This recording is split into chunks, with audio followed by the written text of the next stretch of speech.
Hello dear students, welcome back to the class. This is Ambika Singh, your accounts educator. आप सभी class 12 commerce students का स्वागत करती हूँ आपके अपने फेवरेट चैनल मैग्नेट ब्रेन्स पे। एक ऐसा चैनल, एक ऐसा प्लेटफॉर्म जो आपको प्रोवाइड करता है 100% free as well as quality education. जी हाँ, बिल्कुल क्लास केजी से लेके क्लास 12 तक के सारे कोर्सेज हम आपको एकदम फ्री ऑफ कॉस्ट में प्रोवाइड करते हैं। इसी के साथ अदर स्टेट बोर्ड के कोर्सेज भी हम आपको प्रोवाइड करते हैं सीबीएसई बोर्ड्स के अलावा, जैसे कि Delhi, Bihar, UP, MP, Rajasthan board, जिसके कोर्सेज आपको मिल जाएंगे क्लास 6 से लेके क्लास 12 तक के हिंदी मीडियम कोर्सेज। और स्टूडेंट्स, यहाँ पर हम आपको अवेल कराते हैं ई बुक्स और ई नोट्स, और यदि आपको अवेल करना है तो लिंक डिस्क्रिप्शन बॉक्स में दी हुई है, आप जाके चेक करेंगे तो आपको सारी चीज़ें बढ़िया से पता लग जाएंगी। करना क्या है, चैनल को सब्सक्राइब करना है। नए आए हो, पहली बार चैनल पर आए हो, पहली बार क्लास अटेंड कर रहे हो तो लाइक शेयर जरूर कर दीजिएगा, चैनल को सब्सक्राइब कर दीजिएगा। सभी स्टूडेंट्स को बोलूंगी भैया लाइक शेयर तो सभी को करना है, और जो पहली बार आए हैं जिन्होंने अभी तक सब्सक्राइब नहीं किया है, चैनल को फटाफट से सब्सक्राइब कर दीजिए, क्योंकि आपकी लर्निंग यदि इन्हांस करना है आपको, वो भी फ्री ऑफ कॉस्ट में, वो भी हाई क्वालिटी कंटेंट के साथ, तो बस यही एकमात्र ऐसा चैनल है जो आपको high quality content free of cost में प्रोवाइड करता है। हम यहाँ पर आपको full and complete organised course provide करते हैं along with practice questions, जैसे कि MCQ के questions, assertion reason, most important questions, complete chapter revision भी, सारी चीज़ें आप लोगों को अपने एंड से प्रोवाइड करते हैं, जिससे आपकी लर्निंग कहीं भी रुके नहीं, बढ़िया तरीके से चलती रहे। तो आ जाइए फटाफट से लाइक शेयर एंड सब्सक्राइब करते हुए आज की क्लास को हम लोग शुरू करेंगे। आज का काफ़ी बढ़िया सेशन होने वाला है, एक ऐसा सेशन जिसमें आपके एक चैप्टर का मैं रिवीजन कराने वाली हूँ। पूरा रिवीजन मतलब पूरे चैप्टर का शुरू से लेके लास्ट तक उस चैप्टर में जो भी है मैं आपको रैपिड तरीके से इस पर्टिकुलर सेशन में बताने वाली हूँ। और सिर्फ कॉन्सेप्ट ही नहीं बल्कि मैं क्वेश्चंस भी कराऊंगी, क्योंकि अभी तक मैंने जितने भी चैप्टर्स में आपको रिविजन्स प्रोवाइड किए हैं, कहीं पर भी सिर्फ कॉन्सेप्ट ही नहीं पढ़ाया, क्वेश्चंस भी कराए हैं, क्योंकि बिना क्वेश्चन किए अकाउंट्स का रिविजन करने का कोई फायदा नहीं है। ठीक है, तो अकाउंटेंसी में अपने को कॉन्सेप्ट के साथ साथ क्वेश्चंस भी करने पड़ेंगे, तभी रिविजन अपना हो पाएगा। ओके, तो आ जाइए जल्दी से सेशन को शुरू करेंगे। Chapter number 6, death of a partner, ये चैप्टर हो चुका है अपना कंप्लीट, पढ़ लिया है हम लोगों ने सारे कॉन्सेप्ट डिटेल में, सारे क्वेश्चंस, हर एक टॉपिक के बहुत सारे क्वेश्चंस हमने डिटेल में कर लिया, एमसीक्यू, असर्शन रीजन, बहुत सारे एक्सरसाइज के क्वेश्चन, सब कुछ कंप्लीट है। यदि नहीं देखा है अभी तक, यदि आपने चैप्टर ही नहीं पढ़ा है, तो भैया फिर ये रिवीजन देखने से कोई फायदा है नहीं, क्योंकि revision is just a kind of revision only, जहाँ पे हम चीज़ों को जस्ट एक रिवाइज करने के फॉर्म में पढ़ते हैं। डीप में पढ़ना है, पूरा टोटल एक्सप्लेनेशन जानना चाहते हो, तो फिर इस चैप्टर की जो डिटेल्ड वीडियोस है, जहाँ पर हर एक टॉपिक को काफ़ी डिटेल में समझाया गया है और हर एक टॉपिक के बहुत सारे क्वेश्चंस भी कराए गए हैं, तो मैं आपको प्रेफर करूंगी कि पहले वहां जाके देख लो, राइट। और यदि देख लिया है ना, और जस्ट यदि एग्जाम के पहले आपको चीज़ें रिवाइज करनी है, तो फिर आपके लिए बेस्ट रहेगा, ये बेस्ट रहेगा, ये आपका बहुत बढ़िया से रिवीजन यहाँ से हो जाएगा, वो भी कैसा, कंप्लीट चैप्टर रिवीजन, राइट। तो इसको हम इस पूरे एक सेशन में, एक ही सेशन में आज हम लोग इस पूरे चैप्टर को देख लेंगे, क्योंकि ये बहुत बड़ा चैप्टर नहीं है, छोटा सा चैप्टर है। और एक खास बात यह है इस चैप्टर की कि इस चैप्टर के जो भी कॉन्सेप्ट हैं वो सारे हम 5th चैप्टर में पहले से ही पढ़ चुके हैं, क्योंकि डेथ और रिटायरमेंट की कहानी 99% सेम है, बिल्कुल सेम है, कुछ इसमें ज़्यादा नया नहीं है। एक दो चीज़ें जो नई हैं उनको मैं बढ़िया से आपको बताऊंगी, बाकी की चीज़ें हम लोग ऑलरेडी 5th चैप्टर में पढ़ चुके हैं, तो ये जो चैप्टर है ज़्यादा टाइम कंज्यूमिंग नहीं होगा, इसका रिविजन भी फटाफट से हो जाएगा,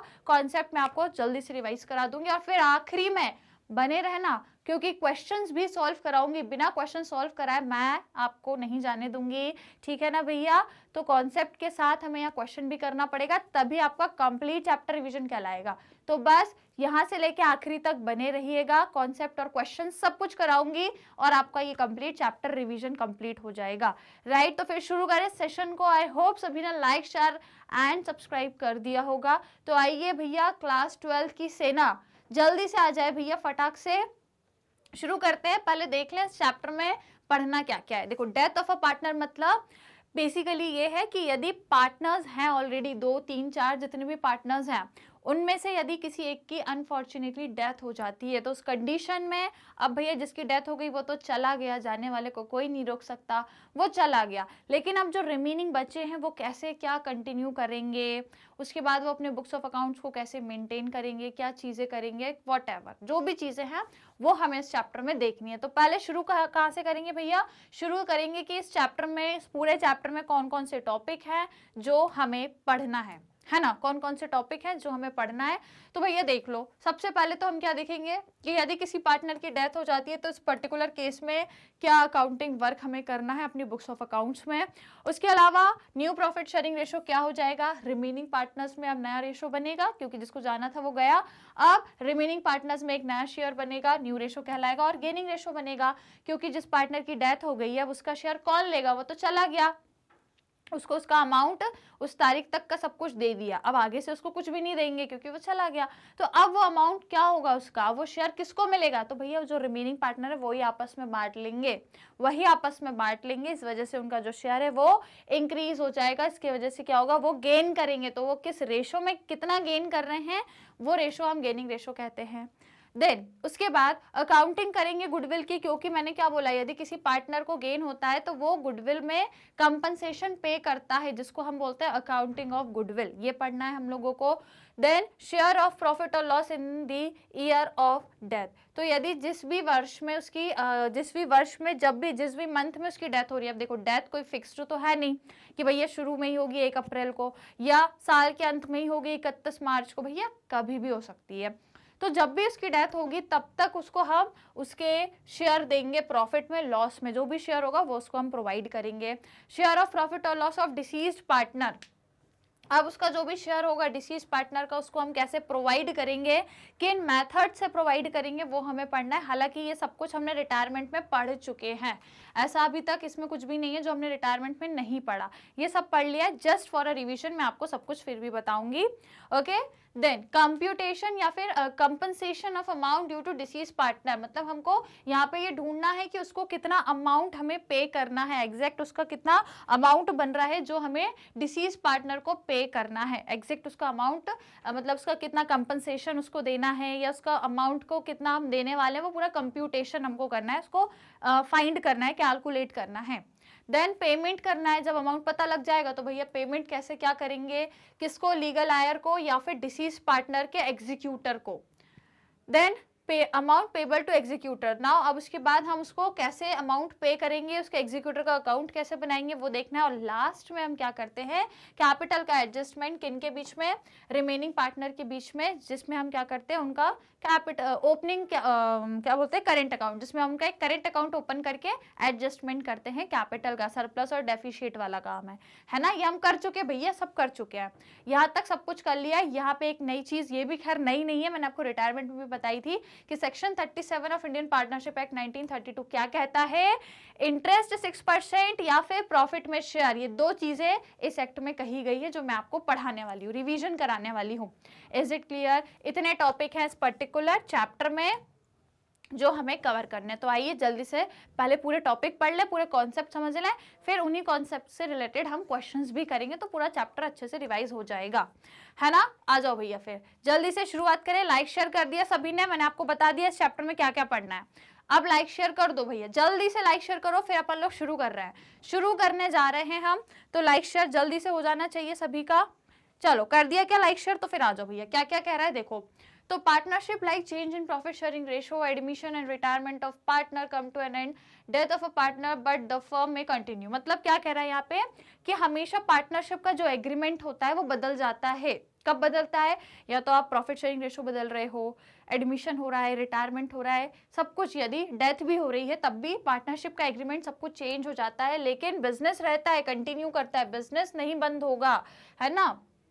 Now, इस केस में with the remaining partner who take share of the deceased partner in their old profit sharing ratio or in the ratio as agreed, मतलब यदि किसी पार्टनर की डेथ हो गई है तो उसका जो शेयर रहेगा वो रिमेनिंग पार्टनर्स कुछ रेशो में अपने आपस में बांट लेंगे, राइट। क्लियर है? चलो हम आगे पढ़ेंगे, इसको थोड़ा सा आगे देखते हैं क्या लिखा हुआ है हमारे पास। नाउ अकाउंटिंग प्रोसेस हमें क्या क्या करनी है डेथ ऑफ अ पार्टनर, यदि किसी पार्टनर की डेथ हो जाती है तो उस दौरान हमें क्या क्या चीजें करनी है, ये तो समझ रहे हो।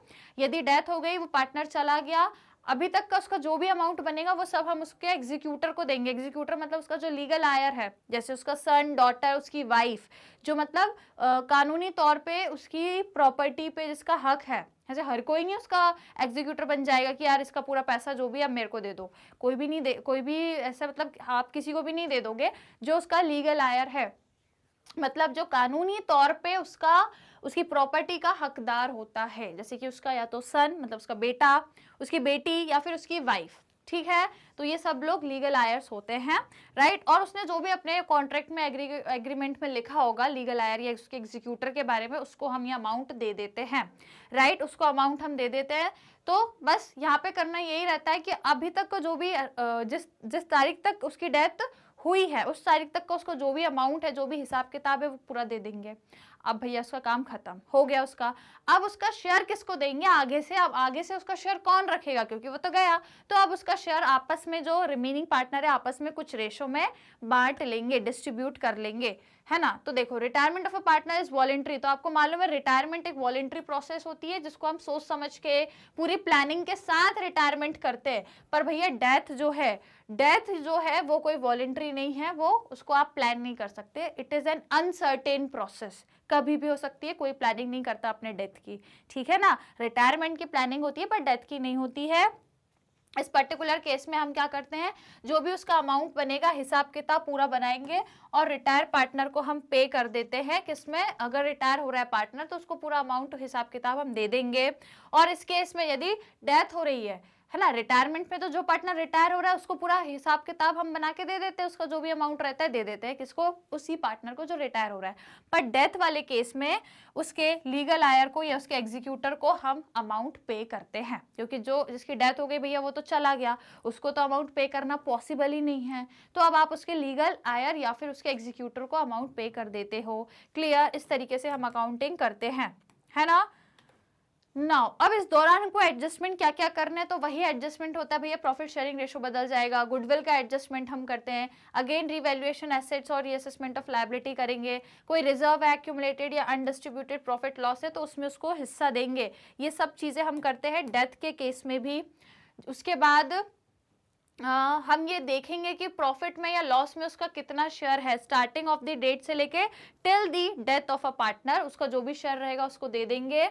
और उसका कितना अमाउंट ड्यू है वो अमाउंट को हम कैलकुलेट करेंगे और फिर उसको पेमेंट किसको करेंगे, उसके लीगल आयर या फिर उसके एग्जीक्यूटर को। और फिर लास्ट में हम एडजस्टमेंट किसका करते हैं, कैपिटल का रिमेनिंग पार्टनर्स के बीच में, राइट। ये पूरे एडजस्टमेंट है जो बहुत ही कॉमन है, पिछले चैप्टर्स में भी हमने करे हैं। तो सबसे पहला एडजस्टमेंट क्या है अपना, कैलकुलेट करना न्यू प्रॉफिट शेयरिंग रेशो या फिर गेनिंग रेशो, जो कि बहुत आसान है। हमने देखा है क्या करना रहता है हमको, प्रॉफिट शेयरिंग रेशो अब चेंज हो जाता है, जो पार्टनर आपके आप कंटिन्यू करेंगे ना, जो रिमेनिंग पार्टनर्स हैं आपके, उनके बीच में प्रॉफिट शेयरिंग रेशो बदल जाएगा। पहले 3 पार्टनर थे, वो कुछ और रेशो में बांटते थे, अब 3 में से यदि एक की डेथ हो गई है तो 2 बचे, अब उनका नया रेशो बन जाएगा, तो न्यू रेशो बना लेंगे वो लोग, राइट। फिर उसके बाद क्या हो रहा है, ये दोनों चीजें हम फाइंड करते हैं, क्या क्या, न्यू प्रॉफिट और गेनिंग रेशो दोनों हम कैलकुलेट करते हैं। न्यू प्रॉफिट शेयरिंग रेशो कैसे कैलकुलेट किया जाता है, जो पुराना रेशो है ना, ओल्ड रेशो, उसमें आपको क्या प्लस करना है, जितना अभी उनको डिसीज पार्टनर के शेयर में से उन्होंने जितना शेयर लिया है वो ऐड कर दोगे तो न्यू रेशो पता लग जाएगा। न्यू मतलब न्यू रेशो कैसे निकालोगे, जो पुराना रेशो है उसमें क्या ऐड करना है, जो डिसीज पार्टनर के शेयर में उन्होंने जितना जितना कंट्रीब्यूशन लिया है वो ऐड कर दोगे तो उनका न्यू रेशो मिल जाएगा, क्योंकि अभी इनका शेयर इंक्रीज हो गया ना, तो पुराने में जो इंक्रीज हुआ है, पुराने में जितना गेन किया है, किससे, डिसीज पार्टनर से जो शेयर लेके इनको गेन हुआ है वो ऐड कर दोगे तो न्यू रेशो पता लग जाएगा। अभी हम क्वेश्चन भी करेंगे, इससे रिलेटेड मैं आपको क्वेश्चन भी कराऊंगी, ठीक है। ओके, तो आपको ज्यादा अच्छे से समझ आएगा, तो बने रहना, देखते रहना, पूरे क्वेश्चंस भी सॉल्व करना है। नाउ तो बेसिकली क्या हो रहा है यहाँ पे, यदि ऐसा कुछ डिसाइड नहीं है कि वो जो डिसीज पार्टनर का शेयर है वो कौन आपस में, कंटिन्यूइंग पार्टनर कौन कितना डिस्ट्रीब्यूट करेगा, ऐसा कुछ नहीं दिया है, तो हम ये मान के चलते हैं कि उनने पुराने रेशो में ही उसका जो शेयर है उसको आपस में बांट लिया होगा, पुराने रेशो में ही। और यदि दिया है तो फिर उस हिसाब से चलना है, ठीक है। जो भी क्वेश्चन में उसके अकॉर्डिंग हम करेंगे। Profit sharing ratio among the continuing partner will remain same as it was, मतलब यदि कुछ भी नहीं दिया क्वेश्चन में तो पुराने रेशो को ही उनका न्यू रेशो मान लेते हैं और पुराने को ही उनका गेनिंग रेशो भी मान लेते हैं। और यदि दिया है, नया भी दिया है पुराना भी दिया है, तो फिर हम उस हिसाब से कैलकुलेट करेंगे फॉर्मूला लगा के। Now it is also possible that new profit sharing ratio given. अब यदि न्यू प्रॉफिट शेयरिंग रेशो दिया है तो हम गेनिंग रेशो कैसे निकालते हैं, गेनिंग रेशो कैसे निकालते हैं, यदि आपको न्यू प्रॉफिट शेयरिंग रेशो पता है तो न्यू में से ओल्ड माइनस कर दो, सिंपल बात है। यदि आपको गेनिंग फाइंड करना है और यदि न्यू नहीं दिया तो ओल्ड को ही न्यू मान लेना, ओल्ड को ही गेन मान लेना। और यदि न्यू और ओल्ड दोनों दिया है और गेनिंग पता करना है तो न्यू में से ओल्ड माइनस कर देना, तो गेनिंग पता लग जाएगा, राइट। अभी हम क्वेश्चंस भी करेंगे जिसमें न्यू और गेनिंग सभी रेशो फाइंड करना भी सीखेंगे, ठीक है ना। सीख तो चुके हैं, रिवाइज कर लेंगे, ठीक है, सब कुछ रिवाइज करेंगे। नाउ अब अकाउंटिंग गुडविल की कैसे होती है, तो भैया सेम वही चीजें हैं, सब कुछ वही है। दो तरीके से आपकी गुडविल रहती है। एक, यदि ऑलरेडी बुक्स में आपकी गुडविल है, ऑलरेडी यदि बुक्स में आपकी गुडविल दी हुई है तो भैया जो डिसीज पार्टनर है उसका अमाउंट हम जब कैलकुलेट कर रहे होंगे तो उस टाइम में जो गुडविल ऑलरेडी बुक्स में है वो फिर सभी पार्टनर को दे दो, इंक्लूडिंग डिसीज पार्टनर को भी, सभी को वो गुडविल बांट दो, पुराने रेशो में बांटो। और इसको हम कहाँ पे बांटते हैं, पार्टनर्स के कैपिटल अकाउंट के डेबिट साइड पे। कहाँ ये वाली बुक्स में जो गुडविल है वो कहाँ बढ़ती है, पार्टनर कैपिटल अकाउंट के डेबिट साइड पे ये गुडविल बढ़ती है, पहली चीज। और दूसरी गुडविल होती है जिसको आप at the time of death यदि आप उसको कैलकुलेट कर रहे हो, वैल्यूएशन यदि गुडविल का कर रहे हो, तो आपको मालूम है वैल्यूएशन ऑफ गुडविल हमेशा गेनिंग रेशो पे होता है, ओल्ड रेशो पे नहीं होता। बुक्स की गुडविल ओल्ड रेशो पर होती है डिस्ट्रीब्यूट पर, वैल्यूएशन ऑफ गुडविल वाली जो गुडविल है वो गेनिंग रेशो में होती है। तो इस कंडीशन में आपको गेनिंग रेशो फाइंड करना है। उस वैल्यूएशन जो आपने पूरी फर्म की गुडविल का किया है, उस गुडविल में जो डिसीज पार्टनर है उसका शेयर निकालो, उसके शेयर में से जो भी आएगा, उसका जो भी पूरी फर्म की गुडविल में से जितना भी उसका शेयर आएगा, उस शेयर में कौन कंट्रीब्यूट करेगा, गेनिंग पार्टनर, मतलब रिमेनिंग पार्टनर अपने अपने गेनिंग रेशो में उसमें से कुछ कुछ कंट्रीब्यूशन देंगे और दोनों मिलके यदि कंट्रीब्यूट करेंगे तो उसका पूरा जो भी अमाउंट रहेगा गुडविल में उसको पे कर दिया जाएगा। डन, यही होता है अपना एडजस्टमेंट ऑफ गुडविल। तो यहाँ पे एक फॉर्मूला क्या दिया है, डिसीज पार्टनर का आपको यदि गुडविल में शेयर निकालना है तो पूरा जो गुडविल है, वैल्यू फर्म की पूरी जो गुडविल है वो ले लो, उसमें मल्टीप्लाई उसके प्रॉफिट के शेयर का कर दोगे तो उसका आपको शेयर पता लग जाएगा, जिसको कौन कंट्रीब्यूट करेगा, remaining partners in their gaining ratio, right. Entry कैसे करते हैं हम इसकी, क्योंकि गेनिंग पार्टनर्स हमेशा सभी डेबिट साइड पे जाते हैं, डिसीज पार्टनर आपका क्रेडिट में चला जाएगा, राइट। इस तरीके से हम लोगों को करना है एंट्री। अब आगे बढ़ेंगे हम लोग। नाउ शेयर ऑफ प्रॉफिट और loss in the year of death. अब मैंने क्या बताया कि जो पार्टनर है उसकी डेथ साल में कभी भी हो सकती है। आपने बोला कि आपका 1 अप्रैल से 31 मार्च तक पूरा साल रहता है, एक फाइनेंशियल ईयर रहता है 1 अप्रैल से 31 मार्च तक।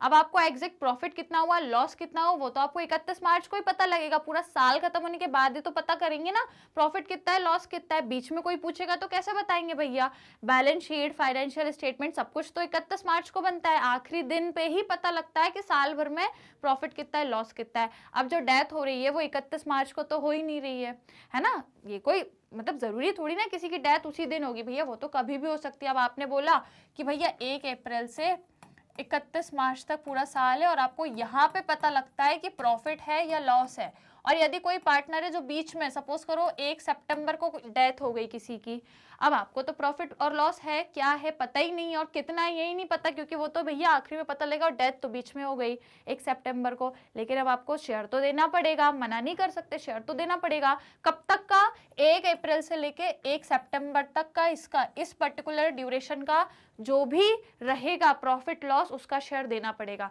पर हमें प्रॉफिट लॉस तो अभी यहाँ पता लगेगा, पता ही नहीं अभी तो कितना है। तो इस कंडीशन में हम क्या करते हैं, इस कंडीशन में हमें प्रॉफिट लॉस जो भी रहेगा अकाउंटिंग ईयर के स्टार्टिंग से लेके उसकी डेथ तक के डेट का, मतलब 1 अप्रैल से 1 सितंबर को डेथ हो रही है तो उस पर्टिकुलर डेट तक का हम उसको दे देंगे, लॉस भी है तो भी जो भी है उसमें हम उसको शेयर देंगे, है ना। और disease partner profit share of the period is taken by the remaining partner either in their profit sharing ratio.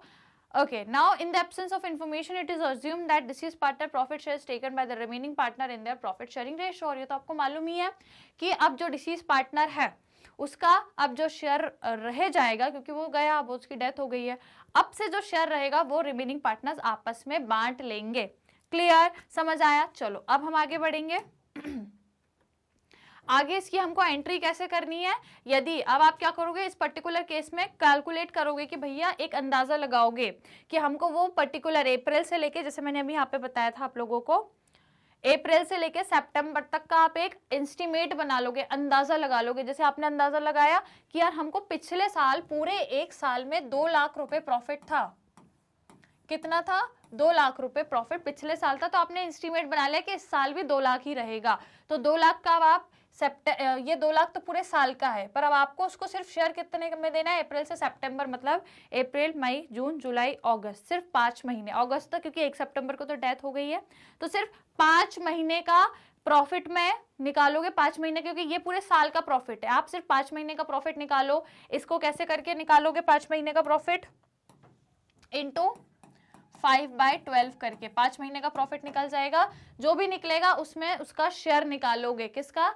जो डिसीज पार्टनर है। आपने बोला 1/2 इसका शेयर है, तो अब आपको क्या करना पड़ेगा? देखो मैं यहाँ पे बताती हूँ आपको एग्जैक्टली करना क्या पड़ेगा। आपने बोला 2 लाख का प्रॉफिट है, पिछले साल था, पूरे साल का, लेकिन आपको सिर्फ 5 महीने का चाहिए और उसका शेयर है 1/2। तो इस तरीके से उसका जो भी शेयर निकलेगा उस पूरे ड्यूरेशन का, और उसका जो भी शेयर आएगा वो आप उसको इतने ड्यूरेशन के लिए आप उसको शेयर दे दोगे। डन है ना, ये कंडीशन हमें फॉलो करनी रहती है। और अब इसकी एंट्री क्या हो जाएगी? प्रॉफिट एंड लॉस सस्पेंस, यदि प्रॉफिट है यदि वो प्रॉफिट निकला है तो प्रॉफिट एंड लॉस सस्पेंस को डेबिट करना, डिसीज पार्टनर को क्रेडिट करना। भी सस्पेंस क्यों लगा देते हैं? सस्पेंस क्यों लगाते हैं? क्योंकि हमें तो अभी एग्जैक्ट प्रॉफिट पता ही नहीं है, वो तो हमको 31 मार्च को पता लगेगा। अभी तो हमने एक अंदाजा लगा लिया है कि यार ये 5 महीने का इतना प्रॉफिट रहा होगा, राइट। तो एक अंदाजे के बेसिस पे दिया, एग्जैक्ट प्रॉफिट अभी सस्पेंस में है, वो अभी चीज जो है हमें पता ही नहीं है, वो हमारे लिए एक सरप्राइज है, वो हमारे लिए सस्पेंस है, क्योंकि वो 31 मार्च को पता लगेगा और डेथ 1 सितंबर को हो गई है, तो हमको तो उसको देना ही है, तुरंत फुरत में पूरा निपटाना है, उसका अमाउंट पूरा देना है उसको। तो इसलिए अंदाजा लगा लेते हैं, एग्जैक्ट प्रॉफिट तो अभी सस्पेंस में छुपा हुआ है, ठीक है। तो इस तरीके से एंट्री करते हैं, right. The balance of profit and loss को फिर हम क्या करते हैं, जो भी आएगा एसेट साइड पे आपका ट्रांसफर हो जाता है बैलेंस शीट में, है ना, यदि प्रॉफिट है तो। और यदि लॉस रहता है तो हम क्या करते हैं, लायबिलिटी साइड पे दिखाते हैं बैलेंस शीट पे, और ट्रांसफर कहाँ करते हैं? Profit and loss appropriation account में, राइट। तो ये पहली एंट्री है प्रॉफिट के केस की। अब यदि लॉस है तो भैया profit and loss suspense account को क्रेडिट और उस पार्टनर को डेबिट। डन, चलिए आगे बढ़ेंगे, एंट्रीज इंपॉर्टेंट है, देखते चलिएगा फटाफट। Now if profit sharing ratio of remaining on continuing partner changes, यदि प्रॉफिट शेयरिंग रेशियो बदल जाता है, रिमेनिंग पार्टनर्स यदि क्या करते हैं, प्रॉफिट शेयरिंग रेशियो को बदल रहे हैं, चेंज करते हैं, तो एंट्री क्या करेंगे? Profit and loss suspense to deceased partner account, यदि प्रॉफिट है तो, ठीक है ना। यदि रिमेनिंग पार्टनर का प्रॉफिट एंड लॉस, यदि जो प्रॉफिट एंड लॉस रेशियो है यदि वो चेंज हो रहा है, तब हम ये एंट्री करते हैं। सिंपल एंट्री है ये तो, ओके। अब आगे आ जाओ। इस पर्टिकुलर केस में हमको क्या करना है, जो बैलेंस रहता है प्रॉफिट एंड लॉस का उसको हम गेनिंग पार्टनर्स में ट्रांसफर कर देते हैं। कैसे?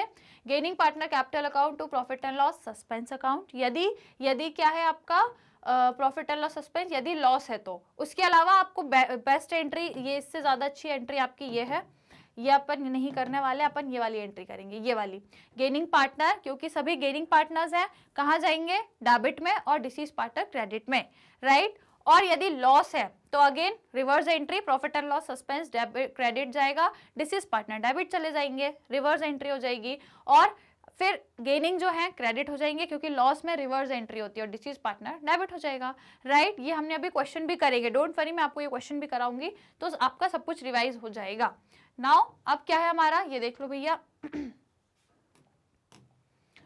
डिटरमाइनिंग शेयर ऑफ प्रॉफिट और लॉस ऑफ डिसीज पार्टनर, है ना। तो ये आप कैसे डिटरमाइन करते हो कि उसका प्रॉफिट में कितना शेयर रहने वाला है। तो भैया देखो क्या लिखा है, disease partner share of profit और लॉस फ्रॉम द बिगिनिंग, है ना, शुरू के साल के शुरू से लेकर आप उसको डेथ की तारीख तक का प्रॉफिट आप उसको दे देते हो। दो तरीके हैं, या तो कंपनी क्या करती है उस तारीख तक का, क्योंकि फाइनल अकाउंट्स तो 1 मार्च से लेके 31 मार्च तक के 31 मार्च को ही बनते हैं, लेकिन कई बार जैसे मैंने बोला 1 सितंबर को डेथ हो रही है तो कंपनी क्या करेगी 1 अप्रैल से 1 सितंबर तक का फाइनल अकाउंट बना लेगी। वैसे तो फाइनल अकाउंट 31 मार्च को आखिरी दिन बनता है साल के, लेकिन यदि इन केस अब डेथ हो ही गई है अब किसी पार्टनर की, तो अब हमको प्रॉफिट तो पता करना ही पड़ेगा भैया, करना ही पड़ेगा वो तो कि कितना है। तो हम फाइनल अकाउंट ही बना लेते हैं, कोई इंस्टीमेट नहीं बल्कि एग्जैक्ट फाइनल अकाउंट में आपको एग्जैक्ट पता लग जाएगा। तो फाइनल अकाउंट बना लेगी और फिर आपको बता देगी कितना प्रॉफिट है, जो भी निकलेगा उसको उसका हिस्सा दे देना उस पर्टिकुलर ड्यूरेशन तक का। फिर इंस्टीमेट या तो आप on the basis of time या फिर टर्नओवर या फिर सेल्स के बेसिस पे इंस्टीमेट बना लेते हैं, किसी भी चीज के बेसिस पे हम एक अंदाजा लगा लेते हैं इतना प्रॉफिट होगा, तो वो हम उसका क्या दे देते हैं, डिसीज पार्टनर को उसका शेयर दे देते हैं। क्लियर। चलो इसको हम एक एक करके एक्सप्लेन करते हैं, एक एक करके देखते हैं। सबसे पहले बोल रहे हैं कि यदि फाइनल अकाउंट बना रही है कंपनी, अपने को क्वेश्चन में कहीं नहीं बनाना है, ये तो बस कंपनी बना के आपको दे देगी और आपको क्वेश्चन में डायरेक्टली फाइनल अकाउंट में जो आया है नेट प्रॉफिट या नेट लॉस वो आपको देंगे। तो इस पर्टिकुलर केस में यदि फर्म फाइनल अकाउंट्स बनाती है बिल्कुल वैसे ही जैसे कि आखिरी तारीख को 31 मार्च को बनाया जाता है, वैसे ही वो उस पर्टिकुलर 6 महीने 5 महीने का जिस भी तारीख को उसकी डेथ हुई है स्टार्टिंग से लेकर उस तारीख तक का एक फाइनल अकाउंट बना लेती है। उसमें उसको पता लग जाता है कि कितना प्रॉफिट हुआ कितना लॉस, और फिर उसको दे देती है। कैसे, profit and loss appropriation account debit to partners capital account, सभी पार्टनर्स को यदि प्रॉफिट है लॉस है जो भी है वो डिस्ट्रीब्यूट कर देगी। अब क्योंकि ये एग्जैक्ट प्रॉफिट है आपका, आपको ये एग्जैक्ट पता लग गया वो 5 महीने का फाइनल अकाउंट बना के, ये कोई प्रॉफिट सस्पेंस वाला तो है नहीं, क्योंकि आपको एग्जैक्ट 5 महीने का पता लग गया, इसलिए यहाँ पे सस्पेंस नाम से एंट्री नहीं होती बल्कि profit and loss appropriation account के नाम से एंट्री करते हैं, क्योंकि ये सस्पेंस नहीं है, ये कोई इंस्टीमेट नहीं है। जब हम अंदाजा लगाते हैं तब हमारे लिए सस्पेंस बन जाता है, क्योंकि हमने तो बस एक अंदाजा लगाया है, ओरिजिनल में क्या आएगा वो अभी छुपा हुआ है, वो सस्पेंस है। पर यहाँ पे हमने जो निकाला है ये ओरिजिनली निकाला है, क्योंकि फाइनल अकाउंट में तो आपको सही बताएंगे, कोई अंदाजा थोड़ी ना है। फाइनल अकाउंट में तो आपने एग्जैक्ट निकाल लिया ना उतने 5 महीने का, तो ये आपके लिए एप्रोप्रिएशन बन गया, कोई सस्पेंस नहीं है आपके लिए। ठीक है, इस तरीके से हम एंट्री करते हैं पहले वाले केस में। फिर यदि मैं दूसरी प्रोसेस बोलूँ तो दूसरी प्रोसेस क्या रहती है, व्हेन शेयर ऑफ प्रॉफिट और लॉस इज एस्टिमेटेड, किस आधार पे किस आधार पे आप निकालोगे, या तो टाइम के आधार पे या फिर टर्नओवर या फिर सेल्स के आधार पे। तो ये हम लोगों ने 5th चैप्टर में भी पढ़ा है एक बार, लेकिन इसको फिर से हम यहाँ पे रिवाइज कर लेते हैं। यदि आप टाइम के हिसाब से एस्टिमेट लगा रहे हो, टाइम मतलब क्या, आपने बोला कि यार पिछले साल इतना प्रॉफिट था तो इस साल भी इतना ही रहेगा, तो बेसिकली टाइम के हिसाब से आपने बोला यार पिछले साल ऐसा था तो इस बार भी हमें कुछ इस मतलब इसके आसपास ही या इतना ही प्रॉफिट रहेगा। जैसे यहाँ पे लिखा है कि प्रॉफिट को आप लोग अज्यूम कर लेते हो प्रीवियस ईयर के बेसिस पे। आप सपोज करो आपने बोला पिछले साल 24,000 का प्रॉफिट था, आपने कहा ठीक है भैया इस बार भी इतना ही होगा, है ना। तो profit for the 2 month will be 4,000, मतलब अब जैसे मान लो कोई पार्टनर है ना, जो जिसकी डेथ हो जाती है जस्ट 2 महीने बाद, मतलब अप्रैल मई, मतलब अप्रैल में आपके अकाउंट्स बने और उसकी डेथ सिर्फ 2 महीने बाद ही हो गई, तो मतलब अप्रैल और मई बस 2 महीने रहा और फिर उसकी डेथ हो गई, तो अब आप उसको प्रॉफिट में कितना हिस्सा दोगे, सिर्फ 2 महीने के लिए दोगे। आपने बोला पिछले साल हमारा 24,000 प्रॉफिट था, तो आपने कहा ठीक है इस साल भी 24,000 ही मान लो, और क्योंकि वो 2 महीने रहा, 2 महीने बाद डेथ हो गई, तो बस इसका 2/12 निकाल लो। इसका 2/12 मतलब उस ड्यूरेशन का प्रॉफिट कितना निकला, 4,000, सिर्फ 2 महीने का 4,000 प्रॉफिट निकला। अब ये 4,000 तो सभी पार्टनर्स का है ना, अब उसका कितना शेयर है, तो उसका शेयर मान लो वो 1/10 था, तो इसका 4,000 का 3/10 निकाल लोगे, तो इस हिसाब से आपको पता लग जाएगा कि इसका प्रॉफिट में कितना शेयर रहेगा। डन। बेसिकली टाइम्स मतलब on the basis of times मतलब कि पिछले साल के प्रॉफिट के हिसाब से इस साल का भी प्रॉफिट का आपने एस्टिमेट बना लिया है, राइट। ये हो गया आपका फर्स्ट। सेकेंड एक और प्रोसेस है या फिर एक और मेथड है, वो क्या है, टर्नओवर या सेल्स के आधार पे, है ना। टर्नओवर या सेल्स के आधार पे इसमें हम लोग बेसिकली हमको 3 चीजें चाहिए, पिछले साल की सेल्स ले लोगे और इस बार शुरू से लेके 1 अप्रैल से लेके डेथ तक की डेट में आपकी कितनी सेल्स हुई है ये वाला आप ले लोगे, है ना। ये दोनों सेल्स आपको चाहिए और पिछले साल प्रॉफिट कितना हुआ है, यदि ये तीनों पता लग गया तो आप क्या निकाल लोगे इसकी हेल्प से, पिछले साल का रेट कितना है प्रॉफिट का वो आप निकाल लोगे। कैसे निकालते हैं मैं आपको फॉर्मूला बताती हूँ, प्रॉफिट अपॉन सेल्स इनटू 100। इस हिसाब से यदि आप इस फॉर्मूले से निकालते हो तो आपको पिछले साल का क्या पता लग जाएगा, कितना क्या पता लगेगा, रेट या फिर परसेंट किसका, प्रॉफिट का।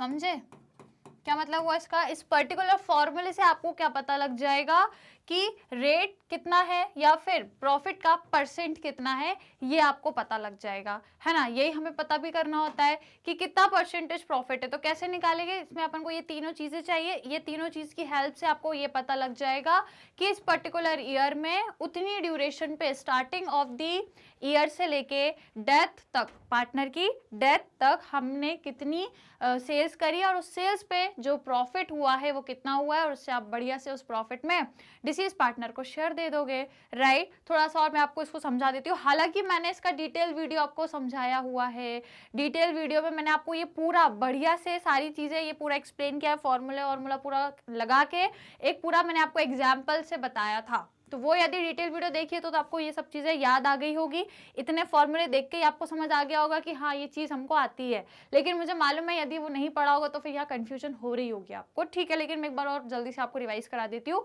तो बेसिकली करना क्या होता है स्टूडेंट्स, हमें रेट पता करना होता है और ये इस फॉर्मूले से पता लग जाता है। तो हम करते क्या है, बेसिकली सेल्स लेते हैं प्रीवियस ईयर की, पिछले साल की सेल्स ले लेंगे, यहाँ पे प्रीवियस ईयर की सेल्स लेते हैं और प्रीवियस ईयर का जो प्रॉफिट है, प्रॉफिट का है भैया, ये प्रॉफिट जो प्रीवियस ईयर का है वो हम यहाँ पे लिखते हैं, मल्टीप्लाई बाय 100 करते हैं तो अपना 10% निकल जाता है, सॉरी नॉट 10%, जो भी रेट रहेगा प्रॉफिट का वो निकल जाएगा। किससे, इस पर्टिकुलर फॉर्मूले से। पिछले साल का प्रॉफिट पिछले ही साल की सेल्स में यदि इनटू 100 करोगे तो पिछले साल जो प्रॉफिट का रेट है वो पता लग जाएगा पिछले साल का। अब आपको रेट पता लग गया, आपको सपोज मान लो फॉर एग्जाम्पल 20% रेट निकल के आया, एग्जाम्पल दे रही हूँ, है ना, 20% रेट निकल के आया। इसका मतलब पिछले साल हमने जो सेल्स करी थी उस पे हमें पूरा 20% का मुनाफा हुआ था, मतलब सेल्स पे पूरा 20% का प्रॉफिट हुआ था। तो हम इस बार भी यही कंसिडर करके चलेंगे कि यदि पिछले साल 20 था तो भैया इस बार भी 20 ही रहेगा, है ना। तो अब ये कैसे निकालेंगे, तो इसके लिए अब आपको एक चीज क्या चाहिए, इस पर्टिकुलर ईयर में स्टार्टिंग से लेके डेथ तक आपकी जो सेल्स हुई है उसमें अब आप निकालोगे क्या, ये प्रॉफिट का रेट, है ना। पिछले साल जो आपकी नॉट पिछले साल, इस साल 1 अप्रैल से लेके जो पार्टनर की डेथ हुई है ना वहां तक की जो सेल है उसमें अब आप उसका जैसे कि मैंने बोला, चलो फॉर एग्जाम्पल यदि मैं बताऊं तो इस साल 1 अप्रैल से डेथ तक, है ना, डेथ की डेट तक आपको 20,000 की सेल हुई है, तो 20,000 पे हमको प्रॉफिट का रेट निकालना पड़ेगा। तो रेट हमको पिछले साल का जो प्रॉफिट का रेट था वो 20% था, तो हमने इस बार भी वही कंसिडर किया, तो इस हिसाब से इसका 20% निकालेंगे इतनी सेल्स का। और ये सेल्स जैसे कि फॉर एग्जांपल मान लो डेथ हो गई है उसकी 1 जून को डेथ हो गई है, तो अब सिर्फ हम प्रॉफिट उसको कब का देंगे, अप्रैल और मई 2 महीने का देंगे। तो मान लो ये सिर्फ 2 महीने की सेल्स है, ये कितने की है, 2 महीने की सेल्स है जिसपे हमको रेट वही रखना है। तो इस हिसाब से अब कितना बनेगा, देखो इस हिसाब से अपना कितना बन जाएगा 4,000, मतलब 2 महीने में 20,000 की सेल्स पे हमें 2 महीने में 4,000 का प्रॉफिट हो रहा है। अब ये तो सभी का रहेगा ना, ये प्रॉफिट ये तो सभी पार्टनर्स करेगा, हमें सिर्फ जो पार्टनर की डेथ हुई है, तो अब मैंने बोला कि जिसकी डेथ हुई है उसका शेयर है 1/2, तो इस 4,000 पे क्या निकाल लोगे, 1/2 निकाल लोगे तो बढ़िया से पता लग जाएगा कि उसको हमें कितना शेयर देना है, 2,000 उसको शेयर देना है। समझ गए, ये तरीका होता है जिससे हम ये फाइंड कर लेते हैं कि कैसे हम डिसीज पार्टनर को प्रॉफिट में शेयर देंगे with the help of this calculation. Sales वाला होता है अपना, क्वेश्चन में जैसा दिया होगा उस हिसाब से हमें करना है, उसको पूरा फॉलो और हिसाब से हम लोग उसको सॉल्व कर लेंगे। इज इट क्लियर, समझ में आया सभी को ये पर्टिकुलर कॉन्सेप्ट, इस तरीके से प्रॉफिट पता लग जाएगा, राइट। अब बढ़ जाए आगे, नेक्स्ट आ जाए, चलो ये अपना हो गया है कंप्लीट। अब आ जाइए स्टूडेंट्स नेक्स्ट पे, यहाँ पे। चलो अब अपने को अब यहाँ पे क्या देखना है कि जो अमाउंट डिसीज पार्टनर को पे करना है या जो कंपनसेशन हम उसको पे करते हैं, उस अमाउंट को हम कैसे कैलकुलेट करेंगे, कैसे कंप्यूट करेंगे, है ना। कंप्यूटेशन उस अमाउंट का कैसे करेंगे, जो हमें उसको कंपनसेशन या जो अमाउंट पे करना है उसे कैलकुलेट कैसे करते हैं। तो देखो भैया, जो लीगल हायर है या जो एग्जीक्यूटर है डिसीज पार्टनर का, उसको हम क्या क्या चीजें देते हैं। तो भैया सबसे पहले तो यदि उसका क्रेडिट साइड पे बैलेंस है, यदि उसका क्रेडिट साइड पे बैलेंस है तो भैया वो हम उसको पे करते हैं, है ना। Capital account are maintain following fixed account, ठीक है। तो कैपिटल अकाउंट और यदि करंट अकाउंट में डिसीज पार्टनर का कैपिटल अकाउंट और यदि करंट अकाउंट में क्रेडिट बैलेंस है तो वो हम उसको पे करेंगे। उसके बाद उसका जो गुडविल में शेयर है, गुडविल में जो शेयर है फर्म की, जो गुडविल में उसका शेयर रहेगा, जो हम वैल्यूएशन ऑफ गुडविल करते हैं ना, वो हम उसको पे करेंगे। उसके बाद जो भी उसका प्रॉफिट में शेयर रहेगा, प्रॉफिट में जो भी शेयर रहेगा बिगिनिंग ऑफ द ईयर से लेके डेथ ऑफ द पार्टनर, उस डेट तक हम उसको प्रॉफिट में शेयर भी देंगे, राइट। ये देना है। इसके बाद क्या देना है, 3 हो गए। उसके बाद प्रॉफिट में यदि प्रॉफिट आया है रिवैल्यूएशन के टाइम पे, है ना, रिवैल्यूएशन के टाइम पे यदि प्रॉफिट है वो भी हम उसको देंगे।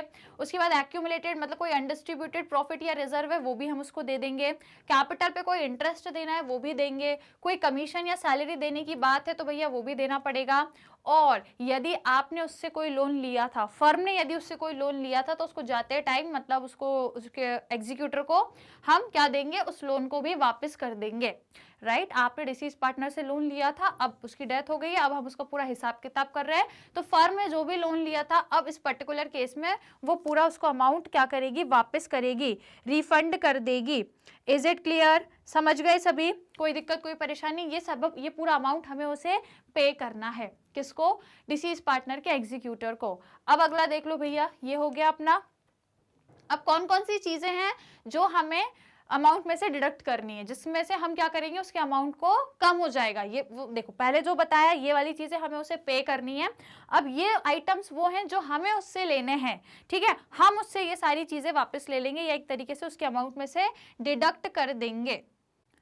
कौन कौन सी चीजें, देखो सबसे पहला पॉइंट क्या लिखा हुआ है, हिज शेयर ऑफ लॉस। भैया लॉस होगा तो उससे हम लेंगे, भैया उससे बोलेंगे अपना लॉस में हिस्सा दो, है ना। लॉस को हम डिडक्ट कर देंगे उसके अमाउंट में से। तो भैया लॉस डिडक्ट हो जाएगा कब से, शुरू से लेके बिगनिंग ऑफ द ईयर से लेके जब तक कि उसकी डेथ हुई है, उस डेट तक का जो भी लॉस है वो उससे हम बोलेंगे भैया कवर करो इसको, तो वो उससे अमाउंट हम डिडक्ट कर लेंगे लॉस का। उसके बाद यदि रिवैल्यूएशन ऑफ एसेट और रीअसेसमेंट ऑफ लायबिलिटी करते टाइम यदि लॉस है तो वो भी अमाउंट में से काट लेंगे हम। या फिर क्या करना है, उसका एक्यूमुलेटेड लॉस में भी कोई शेयर है तो वो भी उससे अमाउंट हम ले लेंगे भैया। उसने यदि कोई ड्राइंग करी है तो जाते टाइम अब मतलब उसको जब हम एग्जीक्यूटर को पेमेंट करेंगे तो आप क्या करेंगे, वो जो ड्राइंग उसने करी थी वो अमाउंट भी हम वापस लेना पड़ेगा, इसलिए इसको भी डिडक्ट कर देंगे। जितना भी इसने ड्राइंग की होगी वो पूरा उसके अमाउंट में से डिडक्ट हो जाएगा।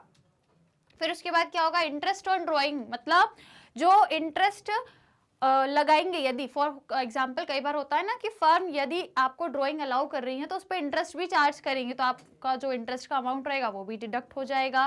देन एडवांस और loan taken by him from the firm if any along with interest thereon. इसका मतलब क्या होगा, क्या हो गया कि यदि उसने कभी फर्म से इंटरेस्ट लिया था, है ना, उसने यदि फर्म से कभी इंटरेस्ट लिया था तो हम क्या करेंगे, लोन यदि उसने, नॉट इंटरेस्ट, उसने यदि लोन लिया था फर्म से तो हम वो उससे वापस लेंगे, तो उसको भी डिडक्ट कर देंगे उस अमाउंट को।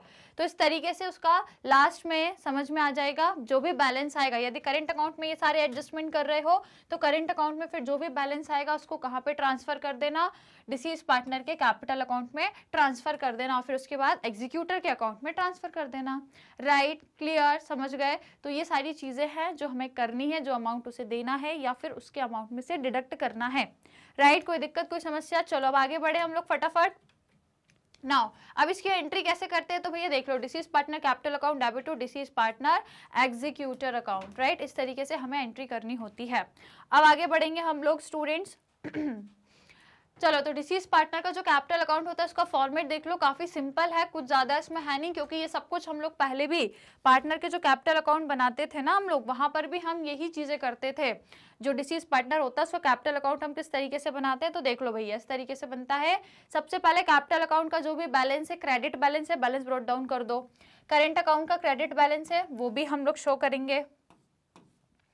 लोन जो पार्टनर से हमें क्या करना है, पार्टनर को हमें देना है, हमें जो पार्टनर को लोन देना है वो प्रॉफिट में हिस्सा देना है, वो भी दे देंगे। रिवैल्यूएशन में यदि प्रॉफिट था वो हम उसको दे देंगे। कोई जनरल रिजर्व में हिस्सा है, प्रॉफिट एंड लॉस अकाउंट में हिस्सा है, तो वो सब कुछ हम उसे पे कर देंगे। इसके अलावा स्टूडेंट्स क्या क्या है, यदि करेंट अकाउंट में डेबिट बैलेंस है तो वो यहाँ पे लिखना।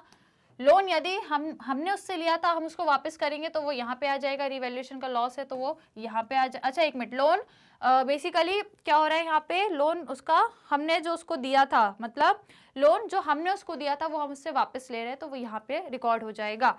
फिर लॉस, उसके बाद एक्यूमुलेटेड लॉस में यदि कोई शेयर है, ड्राइंग यदि उसने करी थी, इंटरेस्ट ऑन ड्राइंग है, profit and loss suspense account है, मतलब लॉस में यदि शेयर है। बेसिकली जो भी फर्म को देना है वो फर्म यहाँ रिकॉर्ड करती है, जो फर्म को लेना है वो फर्म यहाँ रिकॉर्ड करती है। Done, clear, okay. चलो अब आगे देख लो, आगे जो रिमेनिंग चीजें हैं वो क्या क्या हैं। जो गुडविल जो बुक्स में दी हुई है, जो बुक्स की गुडविल है वो यहाँ पे रिकॉर्ड होती है।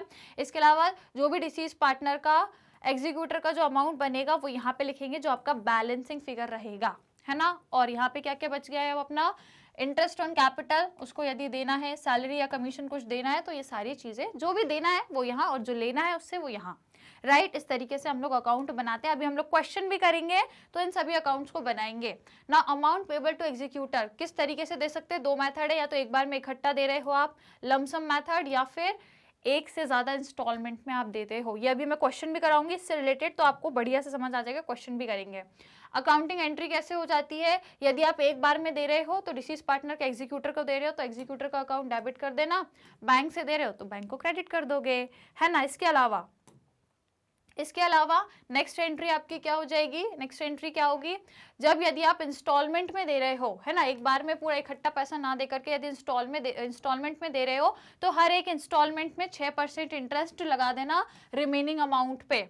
ये सब हम पढ़ चुके हैं। रिमेनिंग अमाउंट पे 6% इंटरेस्ट लगा के अलॉन्ग विद इंस्टॉलमेंट, वो इंटरेस्ट का अमाउंट भी हम पे करते हैं हर एक इंस्टॉलमेंट में। और एंट्री कैसे करेंगे, जब इंटरेस्ट ड्यू है तो interest account debit to deceased partner executor account, और जब आपने इंस्टॉलमेंट जो पे की है उसका क्या करोगे, deceased partner executor to bank account, right, क्योंकि बैंक से ये हम पेमेंट कर रहे हैं, राइट स्टूडेंट्स। चलो अब आगे बढ़ जाएं हम लोग। ये हो गई अपने अमाउंट। नाउ अब यहाँ पे क्या लिखा है भैया, determining the amount payable to executor capital account is prepared in which effort. ठीक है, तो वही बताया, कैपिटल अकाउंट हम बनाते हैं जिसमें हम ये सारी चीजें देखते हैं, क्या क्या उसको देना है, अमाउंट क्या क्या उससे चार्ज करना है, और फाइनली फिर हम उसको या तो इंस्टॉलमेंट में या फिर एक बार में, जो भी क्वेश्चन में दिया होगा उसके अकॉर्डिंग हम उसे पेमेंट कर देते हैं। लास्ट टॉपिक है क्या, एडजस्टमेंट। कैपिटल का एडजस्टमेंट तो भैया अगेन आपको मालूम ही है, यदि डेथ हो गई है पार्टनर की तो फिर अब जो रिमेनिंग पार्टनर्स हैं वो क्या कर सकते हैं, चाहे तो जो उनकी कैपिटल है, अब जो उनकी कैपिटल है उसको न्यू प्रॉफिट शेयरिंग रेशो में एडजस्ट कर सकते हैं, right, new profit sharing ratio में एडजस्ट कर सकते हैं। जो भी फिर सरप्लस है या डेफिशिएंसी आ रही है कैपिटल में तो उसको एडजस्ट किया जाता है कैश के जरिए, या फिर एक करेंट अकाउंट को ओपन करके फिर हम एडजस्ट करते हैं। यदि सरप्लस है तो वो विड्रॉ कर लेगा, करेंट अकाउंट से करेंगे या बैंक और कैश में, जो भी क्वेश्चन में दिया। और यदि क्या कर रहा है, उसको डेफिशिएट है, डेफिशिएंसी है, तो वो और डिपॉजिट करेगा, जिसको अगेन या तो तुरंत करेगा तो बैंक या कैश में, या फिर बाद में करेगा तो करेंट अकाउंट से एडजस्ट करेंगे, राइट। ये सब कुछ हम लोग 5th चैप्टर में वैसे भी पढ़ चुके हैं, है ना। तो ये तो आपको समझ लो तीसरी बार रिवीजन हो रहा है। 5th में भी पढ़ा है, 6th में भी पढ़ लिया, और एक बार 6th का रिवीजन भी हो गया, और 5th का भी रिवीजन हुआ था। तो मतलब आप ये सारी चीजें काफी बार, बहुत बार पढ़ चुके, पर ठीक है कोई दिक्कत नहीं है, क्योंकि ये सारे कॉन्सेप्ट आपके हैं भी तो 4 अलग अलग चैप्टर्स में, 4 चैप्टर्स में सिमिलर कॉन्सेप्ट हैं आपके, तो कोई बात नहीं, 4 चैप्टर में भी तो हैं, तो कोई नहीं, इतना रिविजन भी करोगे तो ठीक है, कोई दिक्कत नहीं है। चलो तो ये हम लोगों ने पढ़ लिया है। अब सेक्शन 37 जो इस चैप्टर का लास्ट टॉपिक है वो क्या कहता है, section 37 of Indian partnership act 1932 क्या कहता है, वो ये कहता है कि जो अमाउंट ड्यू रह गया है, एग्जीक्यूटर को जो पेमेंट देनी है उसको आपने लोन कंसिडर कर लिया, या आप कह सकते हो उसको अमाउंट ड्यू है, अभी आपने दिया नहीं है, तो अब इसके अंतर्गत, इस सेक्शन 37 के अंतर्गत क्या कहा गया है, वो ये कहा गया है कि जब आप उसको पेमेंट करोगे तो उसको इंटरेस्ट भी लगा के देना। कितना इंटरेस्ट लगा के देना भैया, 6% इंटरेस्ट आप लगा के देना, यदि उन्होंने म्यूचुअली ये डिस्कस किया, डिसाइड किया है तो, राइट। या तो आप क्या करना, इंटरेस्ट देना, या फिर प्रॉफिट में जो शेयर रहेगा अलॉन्ग विद दैट अमाउंट वो देना, क्योंकि उसके अमाउंट को यूज करके आपने कहीं इन्वेस्ट किया होगा, आपको यदि प्रॉफिट हुआ है तो प्रॉफिट में भी उसकी हिस्सेदारी बनती है, तो अमाउंट तो देना ही है, जितना भी बना 2 लाख 5 लाख 10 लाख जो भी अमाउंट बना वो तो आपको देना ही है, वो तो देना ही है। उसके साथ और आपको क्या देना है, इंटरेस्ट लगा के देना है, कितना 6%। या फिर दूसरा रास्ता क्या है, अमाउंट भी ले लो और प्रॉफिट में शेयर ले लो, बस ये 2 रास्ते हैं, जो उसको बेस्ट लगेगा वो फॉलो कर सकता है, उसको बोल सकता है जो उसको बेस्ट लगेगा। तो आज इसको थोड़ा सा समझ लें, हालांकि समझ चुके हैं हम लोग, ठीक है। तो जो सेकंड है वो क्या है, if the partner do not have agreement on payment, या तो अगर उसकी एग्रीमेंट है तो उसके अकॉर्डिंग चलेगा, यदि एग्रीमेंट नहीं है इंटरेस्ट वगैरह को लेके कैसे क्या करना है, तो पहला उसके पास दो, मतलब उसके पास टोटल 2 ऑप्शन है। पहला ऑप्शन है या तो वो अमाउंट ले ले, पूरा का पूरा जो भी अमाउंट उसको देना है वो अमाउंट ले ले विद 6% इंटरेस्ट, या फिर एक दूसरा है कि वो पूरा अमाउंट ले ले और उसके साथ उसका जो अमाउंट को यूज करके जो रिमेनिंग पार्टनर्स को प्रॉफिट हुआ है उसका शेयर भी ले ले, उस प्रॉफिट में शेयर भी ले ले। समझ गए क्या, समझ में आ गया क्या क्या बोला मैंने अभी, कि या तो अमाउंट के साथ 6% इंटरेस्ट ले ले, या फिर अमाउंट के साथ उस अमाउंट पे कमाया हुए प्रॉफिट पे शेयर ले ले, राइट। तो अब वो हम कैसे निकालते हैं कि भैया प्रॉफिट में कितना शेयर रहेगा, ये हम कैसे निकालेंगे, तो फॉर्मूला दिया है, जो अमाउंट बाकी है उसको देना वो आप लिखोगे, फिर ये अपने डिवाइड में क्या लिखना है आपको, सभी पार्टनर्स की कैपिटल, रिमेनिंग पार्टनर्स जितने भी हैं सबकी कैपिटल ले लो, प्लस जो पार्टनर रिटायर, वो जो डिसीज पार्टनर है या उसको एग्जीक्यूटर है उसको जो अमाउंट पे करना है वो ले लो। मतलब ये अमाउंट और ये अमाउंट एक ही है, दोनों एक ही है, एक ही बात है, तो बस जो अमाउंट उसको देना है वो लिखो, रिमेनिंग पार्टनर्स की कैपिटल लिखो, और जो पार्टनर आपका डिसीज पार्टनर है उसका जो अमाउंट हमें पे करना है वो लिखो। मल्टीप्लाई कैसे करना है, स्टार्टिंग से लेके, मतलब उसकी डेथ से लेके जब तक आप उसको अमाउंट पे कर रहे हो तब तक आपने उस अमाउंट पे कितना प्रॉफिट कमा लिया वो मल्टीप्लाई करो। देखो वही लिखा है, profit from the date of death, जब डेथ हुई है तब से लेके जो प्रॉफिट है ना, कब तक का, नेक्स्ट बैलेंस शीट का, मतलब जब आपने ये पूरा किया ना हिसाब किताब, उसका बैलेंस शीट बनाई, उसको हिसाब किताब किया, तब तक का, डेथ से लेके तब तक आपने उसका क्योंकि अमाउंट यूज किया, जो भी प्रॉफिट किया, तो वो जो भी प्रॉफिट है तब तक पूरे उस ड्यूरेशन का, डेथ से लेके लास्ट तक वो पूरा प्रॉफिट आप यहाँ पे लिखोगे तो आपको पता लग जाएगा कि उसका प्रॉफिट में कितना शेयर है, फिर वो आपको देना है अलॉन्ग विद अमाउंट। डन, समझ गए, राइट। तो ये सारे कॉन्सेप्ट अपने हो चुके हैं कवर। आई होप आप लोगों को समझ में आ गया होगा, तो जल्दी से लाइक शेयर करिए, फटाफट लाइक शेयर करो। फिर हम लोग क्वेश्चन पे मूव करेंगे, बढ़िया से क्वेश्चन करेंगे, क्योंकि हम लोगों के टॉपिक हो गए सारे कवर। देखो इतने ही टॉपिक थे, मैं आपको बता दूं, और कुछ छूटा तो नहीं है, नहीं छूटा भैया। अब क्वेश्चंस आ गए तो क्वेश्चन अभी नहीं दिखाऊंगी, पहले लाइक शेयर करो, जल्दी से लाइक शेयर करो, फिर 1 बाय 1 हम काफी सारे क्वेश्चन सॉल्व करेंगे, जिससे हम लोगों को बढ़िया से अंडरस्टैंडिंग हो जाएगी। देखो अंडरस्टैंडिंग तो है ही, मुझे मालूम है, पर एक तरीके से आप कह सकते हो आपका रिवीजन हो जाएगा, ठीक है। जल्दी लाइक शेयर करना है सभी को, फटाफट लाइक शेयर जल्दी से कर दीजिए, क्योंकि अब 6 चैप्टर का पूरे कॉन्सेप्ट का रिवीजन हो चुका है। अब बारी आ गई है सवालों की, क्वेश्चंस करेंगे, तो लाइक शेयर कर दिया। लगा दूं पहला क्वेश्चन, कॉपी पेन सबके रेडी है, नोट्स कॉपी अब तो बोलने की जरूरत नहीं पड़नी चाहिए भैया, बिना कॉपी के, बिना आप सॉल्व किए आंसर नहीं निकाल पाओगे, ठीक है।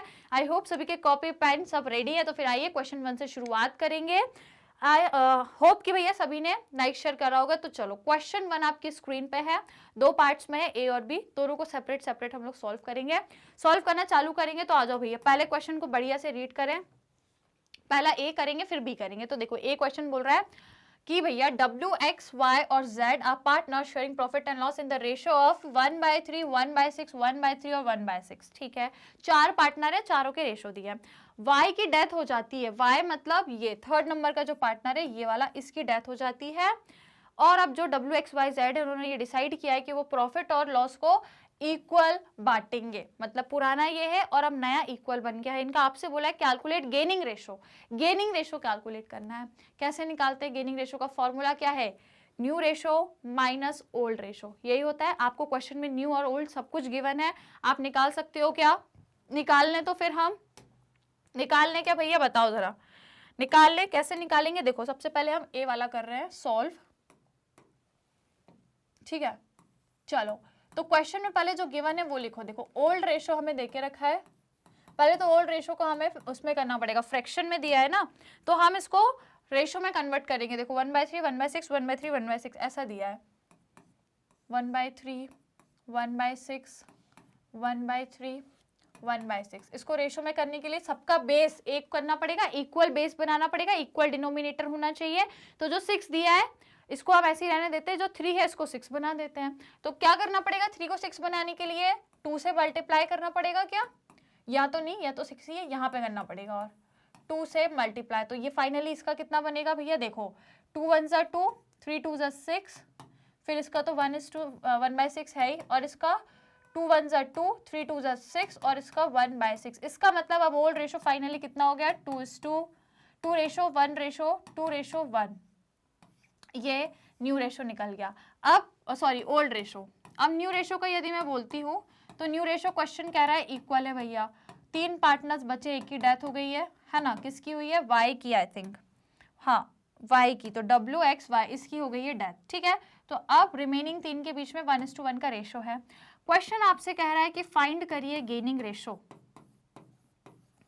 क्या फाइंड करिए, गेनिंग रेशो फाइंड करिए। और आप जानते हैं गेनिंग रेशो का फॉर्मूला क्या कहता है, न्यू रेशो में माइनस कर दो ओल्ड रेशो। तो किस किस का हमें फाइंड करना है जरा बताओ मुझे, W, X और Z, ठीक है। Y तो अब हो गया भैया, डिसीज पार्टनर है वो तो, है ना। तो चलो न्यू कितना है इनका सबका, तीनों का 1/3 है, 1/3 है और 1/3 है, माइनस ओल्ड करना है। तो माइनस ओल्ड कितना कितना है, देखो भैया ये है इसका ओल्ड कितना है, देखो 2 3 4 5 6 मतलब 2/6, दूसरे का है भैया 1/6, फिर लास्ट वाले का भी है 1/6। तो क्या आप इसको सॉल्व कर सकते हो एलसीएम वगैरह लेके, है ना।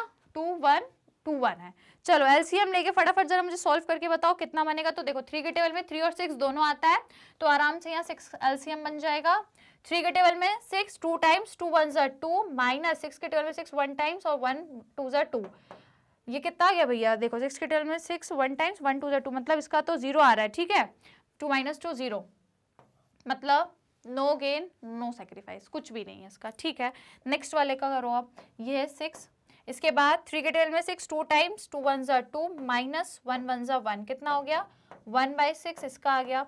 लास्ट वाले का एलसीएम भी 6 आएगा, 3 के टेबल में 6 2 टाइम्स, 2 1 ज़ा 2 और ये 1, तो इसका भी सेम कितना आएगा 1/6 आ जाएगा। दोनों का सेम आया है लास्ट वाले का, राइट। तो इस हिसाब से स्टूडेंट्स अब देखो इसका तो कुछ है नहीं, ये तो 0 है, इसका मतलब इनका जो गेनिंग बना है, इनका जो देखो यहाँ पे नहीं, मैं यहाँ पे नीचे लिख देती हूँ, इनका जो गेनिंग रेशो निकल के आया है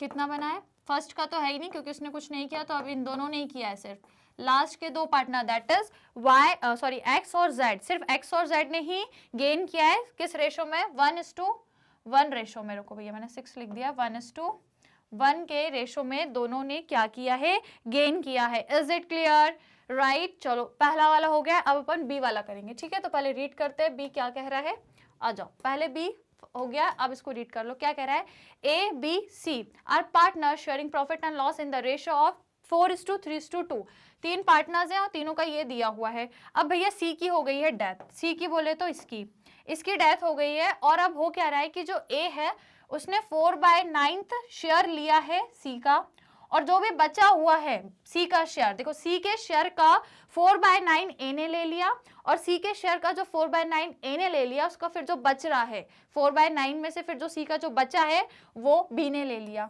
समझ गए। Now calculate new profit sharing ratio या फिर और गेनिंग रेशो, दोनों बताना है आपको, यहाँ पे न्यू प्रॉफिट शेयरिंग रेशो भी बताना है और गेनिंग रेशो भी बताना है। तो आपको मालूम है जब भी किसी पार्टनर की डेथ हो जाती है तो उसका जो शेयर है वो रिमेनिंग पार्टनर आपस में बांट लेते हैं, यहाँ पे भी यही हुआ है।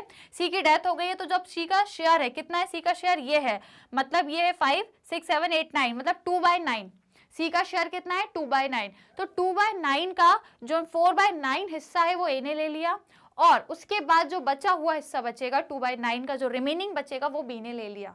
तो बस अब आपको बोला है न्यू बता दो, गेनिंग बता दो, आप दोनों के फॉर्मूले भी जानते हो, आराम से कैलकुलेट भी कर दोगे। तो हम सबसे पहले क्या निकालेंगे, गेनिंग निकालेंगे, क्योंकि गेनिंग पता लग जाएगा तो आराम से न्यू क्या है वो पता लग ही जाएगा, ठीक है। तो गेनिंग रेशो पहले निकाल लें। कैसे निकालते हैं गेनिंग रेशो, जो पुराना है आपका, जो आपको पुराना रेशो है उसमें आपको गेन कितना हुआ है, राइट, उस हिसाब से आपको पता लग जाएगा कि आपको कितना गेन हुआ है, एंड देन आप पता कर लोगे कि न्यू रेशो कितना रहेगा, राइट स्टूडेंट? ओके, कोई दिक्कत कोई परेशानी? तो देखो हमको सबसे पहले निकाल लेते हैं, चलो शुरू करेंगे। ए ने इतना शेयर लिया है सी का, तो देखो हम इसको कैलकुलेट कैसे करेंगे, यहीं पे करें चलो, या फिर नेक्स्ट यहाँ पे कर लेते हैं इसको सॉल्व, यहाँ पे कर लेते हैं, ठीक है। तो बी वाला हम यहाँ पे सॉल्व कर रहे हैं। तो यदि मैं बोलूं कि जो ए वाला पार्टनर है इसने कितना गेन किया है ना, तो देखो क्वेश्चन में साफ लिखा है कि जो ए है, ए टेक्स कितना शेयर, 4/9, A takes 4/9 share of C. C का इसने 4/9 शेयर लिया है, तो सी का शेयर कितना है, सी का शेयर है ये 2, तो मतलब 2/9, ठीक है। तो इसने इसका 2/9 का कितना शेयर लिया है, 2/9 सी का शेयर है, जिसका इसने 4/9 हिस्सा ले लिया है। तो इसका 4/9 कितना होगा, 9 9 ज़ा 81, 4 2 ज़ा 8, मतलब इसने सी के शेयर में से इसने जो गेन किया है वो इतना किया है, किसने, ए ने, है ना। ए ने इतना गेन कर लिया है सी के शेयर में से।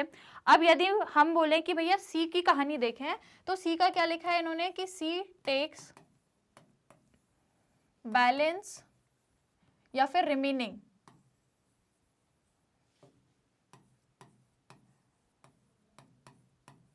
है ना, सी takes remaining share of C. सी के सॉरी बी ने रिमेनिंग शेयर ले लिया बी का, सी का क्या बोल रही हूँ देखो, सी का जो बचा हुआ है, सी का इतना शेयर तो किसने ले लिया, ए ने। अब इसका जो बचा हुआ है वो बी ने ले लिया, तो बचा हुआ कैसे निकालेंगे, तो सी का शेयर कितना है 2/9, 2/9 में से इतना तो ए ने ले लिया, तो मतलब अब इसमें से माइनस कर दोगे तो रिमेनिंग पता लग जाएगा, है ना। इतना सी का जो शेयर है, सी के शेयर का इतना ए ने ले लिया, तो अब इतना तो गया, तो इसमें से ये इतना माइनस कर दोगे तो बी ने कितना लिया, रिमेनिंग वो पता लग जाएगा। तो चलो सॉल्व करेंगे, 9 और 81 का एलसीएम लेंगे, तो 9 के टेबल में 9 और 81 दोनों आता है, इसलिए एलसीएम बड़ी डिजिट 81 हो जाएगी। 9 के टेबल में 81, 9 टाइम्स 9 2 18 माइनस ये 1, माइनस करेंगे तो 10, मतलब इसको कितना हुआ है गेन, बी को कितना गेन हुआ है 10/81, बी को हो गया है गेन। इज इट क्लियर, यहां तक समझ में आ गया, राइट। अब हमसे बोला है न्यू शेयर कितना है, तो भैया आराम से निकाल देंगे न्यू शेयर। गेन किसने किया, गेन किसने कितना किया, समझ में आ गया। गेन कैसे निकाला हमने, ये इसका गेन पता लग गया और ये इसका गेन पता लग गया, इनने इतना गेन किया है। अब हमको निकालना है न्यू, क्या निकालना है, new profit sharing ratio, new PSR। सबसे पहले किसका, ए, और डेथ तो सी की हुई है ना, तो ए और बी दोनों का निकालना है। कैसे निकालते हैं न्यू रेशो, तो जो आपका क्या दिया है, आपका जो पुराना रेशो है, जो आपका पुराना रेशो है किसका, ए और बी का, पुराने रेशो में क्या करो, जितना इनको गेन हुआ है वो ऐड कर दो। ऐसे ही निकालते हैं ना न्यू रेशो, जो आपको पुराना रेशो है, पुराने रेशो में जो आपको अभी गेन हुआ है उसको ऐड कर दो। तो यदि मैं इनका पुराना रेशो पूछूं, तो पुराना रेशो देखो क्वेश्चन में ही दिया है 4, इसका 4 है, इसका 3, मतलब 4/9 इसका और 3/9 इसका है, ठीक है। तो 4/9 और इसका 3/9 है, प्लस इसको गेन कितना हुआ है, अभी हमने देखा इसको गेन कितना हुआ है 8/81 का, तो इसको प्लस कर देंगे। और बी को कितना गेन हुआ है 10/81 का, तो इसको हम प्लस कर देंगे, तो आपको पता लग जाएगा कि इन दोनों को गेन कितना कितना हुआ है। कर दो भैया, सॉल्व हो जाएगा आराम से, है ना। देखो एलसीएम ही लेंगे अगेन, 9 और 81 दोनों 9 के टेबल में आते हैं, तो 81 एलसीएम बन जाता है। 9 के टेबल में 81 9 टाइम्स, और 9 4 ज़ा 36 प्लस 1 8 ज़ा 8, प्लस कर देंगे तो आपका रेशो निकल के आ जाएगा। कितना आएगा भैया, 36 प्लस 8 करेंगे तो 8 और ये 14 4 और ये 4 44, 44/81। उसके बाद इन दोनों का एलसीएम लेंगे तो 81 अगेन, 9 के टेबल में 81 9 टाइम्स, और 9 3 ज़ा 27 प्लस 10, मतलब 37/81, राइट। इस तरीके से इनका न्यू रेशो कितना बन गया, न्यू PSR कितना बन गया 44:37। Is it clear to each and everyone, right. ये क्या हो गया इनका न्यू रेशो। और यदि गेनिंग पूछोगे तो गेनिंग कितना है इनका, गेनिंग रेशो यदि मैं बोलूं तो ये हमने ऊपर निकाले ही है, गेन इनको कितना हुआ है 8/10 का, या फिर इसको हम शॉर्ट में कैसे लिखते हैं 4/5, ये इनको गेन हुआ है, ठीक है, इसको इतना गेन हुआ है, इसको इतना गेन हुआ है। Is it clear? राइट, समझ में आ गया सभी को? तो चलो जल्दी से स्क्रीनशॉट लेना है। सबसे पहले इसका ले लो, ए वाले का। डन, ले लिया सभी ने? उसके बाद आपको इसका स्क्रीनशॉट लेना है। डन, ले लिया क्या सभी ने? समझ में आ गया क्वेश्चन? न्यू रेशो हमने इस तरीके से निकाला, हमको पता है ए को इतना गेन हुआ है और बी को इतना गेन हुआ है। डन, समझ आया? सभी को समझ में आ गया?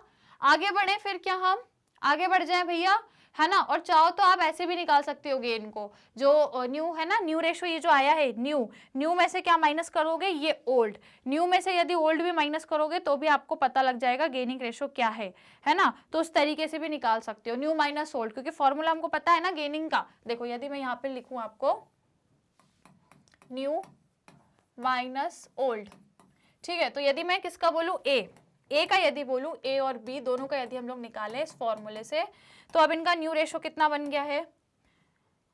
44 और 37, ठीक है। तो इस हिसाब से भी यदि आप निकालोगे न्यू माइनस ओल्ड करके, तो भी आपको पता लग जाएगा कि न्यू रेशो कितना है। तो ये आप कैलकुलेट करना, आपका होमवर्क रहेगा ये, ठीक है। ये प्लस कर देना, कैलकुलेट कर दोगे, फिर इस हिसाब से इनका न्यू रेशो लगा देना। पुराना रेशो क्वेश्चन में दिया है, ये कर दोगे तो गेनिंग रेशो पता लग जाएगा। और यहाँ तो आपको दिख ही गया है कि भैया ये है इनका गेन। डन, क्लियर, समझ में आ गई कहानी? तो चलो डन, अब हम लोग आगे नेक्स्ट क्वेश्चन पे आ जाएंगे। ये हो गया अपना first question solve. I hope it is clear to you. अब आ जाएंगे सेकंड क्वेश्चन पे फटाफट से। ये रहा भैया सेकंड क्वेश्चन, ये रहा सेकंड क्वेश्चन आपकी स्क्रीन पे। जल्दी से रीड करना है बढ़िया तरीके में और फिर इसे सॉल्व करना है, राइट। तो देखो जल्दी से पहले रीड कर लेते हैं क्वेश्चन सेकंड क्या कह रहा है। देखो X Y Z are partners in a firm, है, तीन आपके पार्टनर्स हैं। जेड की डेथ हो जाती है 31 मई को। His share of profit from the closure of the last accounting year till the date of death was to be calculated on the basis of the average profit of 3 completed years of profit before death। तो ये क्या बोल रहा है कि उसका जो profit में शेयर रहेगा, मतलब ईयर के स्टार्टिंग से लेके उसकी डेथ तक का जो प्रॉफिट में शेयर रहेगा, उसको आप एवरेज प्रॉफिट मेथड से या एवरेज आपको निकालना रहेगा। एवरेज किसका निकालना रहेगा? 3 सालों का, पिछले 3 सालों का एवरेज निकालना रहेगा। उसके बेसिस पे आप ये पता कर पाओगे कि उसका प्रॉफिट में कितना शेयर है। आगे की कहानी कह रही है profit for the year ended 31 मार्च 2020, 2021 और 2022। 3 सालों का प्रॉफिट दिया है, 18,000, 19,000 और 17,000। 3 सालों के प्रॉफिट पे आप एवरेज प्रॉफिट निकाल लोगे और उस एवरेज प्रॉफिट में जिस पार्टनर की डेथ हुई है दैट इज जेड, इसका शेयर आप निकाल लोगे, आराम से निकाल लोगे। Now calculate Z share of profit till his death and pass necessary journal entry for the same. Again हमको कैलकुलेट करना है पहले उसका शेयर कितना रहेगा और जर्नल एंट्री करनी है दो अलग अलग केसेस में। पहला एक ये है और एक ये है। तो पहला केस क्या बोल रहा है, जब प्रॉफिट एंड लॉस रेशो जो रहेगा रिमेनिंग पार्टनर्स का वो नहीं बदलेगा, सेम एज इट इज ही रहेगा। इस केस में एंट्री करनी है। दूसरी एंट्री किस केस में करनी है कि जो प्रॉफिट एंड लॉस जो प्रॉफिट शेयरिंग रेशो है रिमेनिंग पार्टनर्स का वो चेंज हो जाएगा, पुराना नहीं रहेगा बल्कि अब एक नया न्यू रेशो बन जाएगा, दैट इज 3:2 दिया भी है।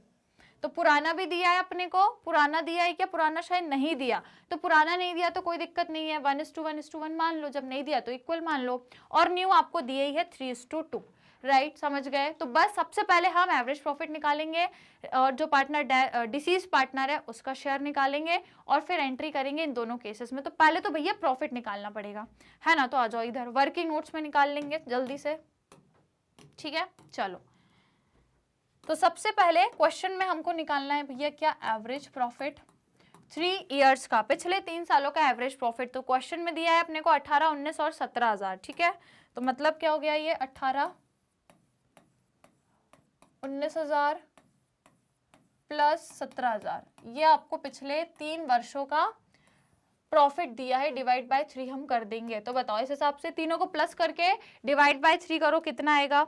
कर दो भैया तीनों को प्लस, तीनों को प्लस कर रहे हैं तो कितना आएगा? 54,000, है ना। इन तीनों को यदि हम प्लस करते हैं तो अपना बनेगा 54,000 आ जाएगा, राइट। अब आपको क्या करना है, इसको डिवाइड बाय 3 करना है। कर दो भैया, डिवाइड बाय 3 कर दो। 3 से डिवाइड करेंगे इसको, कितना निकलेगा? देखो 3 1 जा 3 हो जाएगा और 24, ठीक है। तो अपना कितना निकल के आ जाएगा? 18,000 डिवाइड करने पे कितना आएगा? 18,000। ये क्या आ गया? Average profit, right. ये क्या आ गया? Average profit. अब यदि मैं बात करूं किसकी, जेड के शेयर की, तो Z का शेयर कैसे निकालोगे भैया, ये तो पूरा एवरेज प्रॉफिट है, इसमें इसका शेयर निकालना है, तो इसका शेयर कितना है Z का, क्वेश्चन में नहीं दिया, इसका मतलब इन तीनों का बराबर है, तो मतलब भैया 1/3, 1/3 रहेगा। कैलकुलेट करके बताओ भैया, फटाफट से कैलकुलेट करना कितना रहेगा। क्वेश्चन में हमको एक चीज और क्या दी है देख लो, क्वेश्चन में हमको बोला है कि इसकी जो डेथ है वो हो रही है 31 मई को, मतलब वो कितने महीने तक रहा फर्म में, पूरा अप्रैल और पूरा मई, बस 2 महीने रहा और 31 मई को उसकी डेथ हो गई है, सिर्फ और सिर्फ वो 2 महीने रहा है। ठीक है, तो इसका लिए हम क्या करेंगे, इसका जो प्रॉफिट निकालेंगे वो भी सिर्फ और सिर्फ 2 महीने के लिए निकालेंगे, पूरे साल भर के लिए तो निकालेंगे नहीं। तो आप इसको सॉल्व कर दो, सॉल्व कर दोगे तो आपको आंसर पता लग जाएगा। फटाफट 3 के टेबल से जल्दी से कैंसिल करके बताओ कितना आ रहा है, बताइए भैया कितना निकल के आएगा, बताओ। देखो इसको यदि हम सॉल्व भी करेंगे तो देखो 2 1 is 2, 2 6 जा 12 है ना, फिर 6 1 is 6, 6 3 जा 18 है ना, नीचे लिख दो भैया 6 3 जा 18, फिर 3 1 is 3, 3 1 is 3, मतलब 1000 बच रहा है भैया, बस 1000 इसका शेयर रहेगा प्रॉफिट में। कितना शेयर रहेगा भैया, 1000 का शेयर रहेगा। तो अब हमको एंट्री करनी है, तो ये क्या है, ये प्रॉफिट आया है, प्रॉफिट आया तो इसकी एंट्री अब क्या होगी, क्योंकि ये प्रॉफिट है तो प्रॉफिट रहता है, तो हम क्या करते हैं, profit and loss suspense account, profit and loss suspense account को डेबिट करेंगे टू, काय में करेंगे, जो डेथ हो रही है जिसकी जेड की, तो जेड कैपिटल अकाउंट, कितना अमाउंट आएगा भैया 1000, राइट, 1000 आपका अमाउंट आ जाएगा। इज इट क्लियर, पहला केस है, अपने को शायद 2 बोला था ना, तो ये फर्स्ट वाला केस है ये, राइट, इज इट क्लियर, या फिर इसको बोलो ये वर्किंग नोट तो कॉमन रहेगा, एंट्री ये पहले वाले केस की रहेगी। Done students, is it clear, आगे बढ़ जाएं अब। तो आगे अपने को अब क्या बोला है कि प्रॉफिट शेयरिंग रेशियो अब रिमेनिंग पार्टनर का चेंज हो रहा है, तो मतलब अब भैया अब जो प्रॉफिट रहेगा, जो शेयर गेनिंग रेशियो में सब कुछ करना पड़ेगा, क्योंकि अब इनका रेशो चेंज हो रहा है। तो इस केस में हम क्या करेंगे भैया, ओल्ड भी दिया है, देखो ओल्ड तो वही रहेगा 1 1/1, मतलब सबका इक्वल है, तो इस पर्टिकुलर केस में आपको गेनिंग रेशो निकालना पड़ेगा, और फिर जो भी शेयर रहेगा डिसीज पार्टनर का, जो भी प्रॉफिट में शेयर है उसमें कॉन्ट्रीब्यूट कौन करेगा, गेनिंग पार्टनर्स करेंगे उनके गेनिंग रेशो में। Is it clear, gaining partner उनके गेनिंग रेशो में करेंगे। तो अब इस केस में हमको भैया इधर आ जाओ आप, है ना, इधर हम करेंगे सॉल्व। इस केस में हमको सबसे पहले क्या ढूंढना पड़ेगा, देखो ओल्ड रेशो दिया है 1:1 है ना, और ये हो गया, इसकी डेथ हो गई है। अब यदि मैं बोलूं न्यू रेशो कितना दिया है, 3:2 दिया है ना, देखो ये दिख रहा है 3:2 दिया है, 3:2। गेनिंग निकालना है स्टूडेंट्स, गेनिंग रेशो निकालना है, आपको पता है कैसे निकलता है, new ratio minus old ratio, right. तो गेनिंग किस किस का हुआ है, एक्स को हुआ है और वाई को हुआ है, कैसे निकालेंगे, इनको माइनस करके किस में से, न्यू में से ओल्ड, मतलब 3/5 और 2/5 इनके न्यू रेशो है, माइनस 1/3 और 1/3 कर दो, आपका गेनिंग रेशो निकल के आ जाएगा। तो 5 और 3 का एलसीएम लेंगे तो भैया 5 3 जा 15, 5 के टेबल में 15, 3 टाइम्स 3 3 जा 9, माइनस 3 के टेबल में 15, 5 टाइम्स 5 1 जा 5, ये कितना हो जाएगा 4/15। इसका एलसीएम लेंगे तो अगेन 15 ही आ जाएगा, 5 के टेबल में 15, 3 टाइम्स 3 2 जा 6, माइनस 5, 3 के टेबल में 15, 5 टाइम्स 5 1 जा 5, मतलब 1/15। इस हिसाब से यदि हम गेनिंग रेशो देखें तो 4:1 गेनिंग रेशो निकल कर आ गया। अब आपको बस क्या करना है, जो प्रॉफिट में कंट्रीब्यूशन है, या मैं बोलूं कि जो इसका प्रॉफिट है, प्रॉफिट देखो यहाँ पे मैंने बताया था शेयर, y का शेयर है ना, z का शेयर 1000 बना है, तो अब क्या होगा, इसका जो शेयर है z का जो शेयर है वो 1000 है। अब इसमें कंट्रीब्यूशन ये दोनों देंगे, तो x कितना कंट्रीब्यूशन देगा भैया इस 1000 में, गेनिंग रेशो में कंट्रीब्यूशन देगा, दैट इज 4/5 देगा, और भैया जो y है वो इस 1000 में कितना कंट्रीब्यूशन देगा, 1/5 का देगा। तो यदि हम इसको देखें 5 1 5, 5 2 10, 2 4 8, ये भैया 800 रुपये देगा, ये 800 का कंट्रीब्यूशन देगा, और ये कितने का देगा भैया 200 का, ये 200 कंट्रीब्यूट करेगा। इस तरीके से इसके जो पूरे 1000 हैं शेयर ऑफ प्रॉफिट के, ये इसको मिल जाएंगे। तो अब यदि मैं पूछूं आपसे एंट्री, तो ये दोनों गेनिंग पार्टनर्स हैं, और गेनिंग पार्टनर्स कहाँ जाते हैं, क्रेडिट में या डेबिट में जाते हैं गेनिंग पार्टनर्स? प्रॉफिट का केस है ना, तो कहाँ जाएंगे भैया? डेबिट में ही तो जाएंगे। तो एक्स और वाई दोनों गेनिंग पार्टनर हैं, तो दोनों आपके डेबिट में चले जाएंगे। 2 जेड कैपिटल अकाउंट, जेड कहाँ जाएगा? क्रेडिट में, क्योंकि जेड आपका डिसीज पार्टनर है। तो अमाउंट यदि बोलूँ तो भैया 800, 200 इस तरीके से कुल मिला के इसको 1000 मिल जाएंगे। Is it clear? समझ में आया? ये आपकी बी वाले केस की एंट्री हो जाएगी। राइट समझ में आया सभी को? क्लियर है? तो जल्दी से स्क्रीनशॉट लो, फिर हमें आगे भी अभी और क्वेश्चंस करने हैं। तो पहले इसका स्क्रीनशॉट ले लो फटाफट से। डन।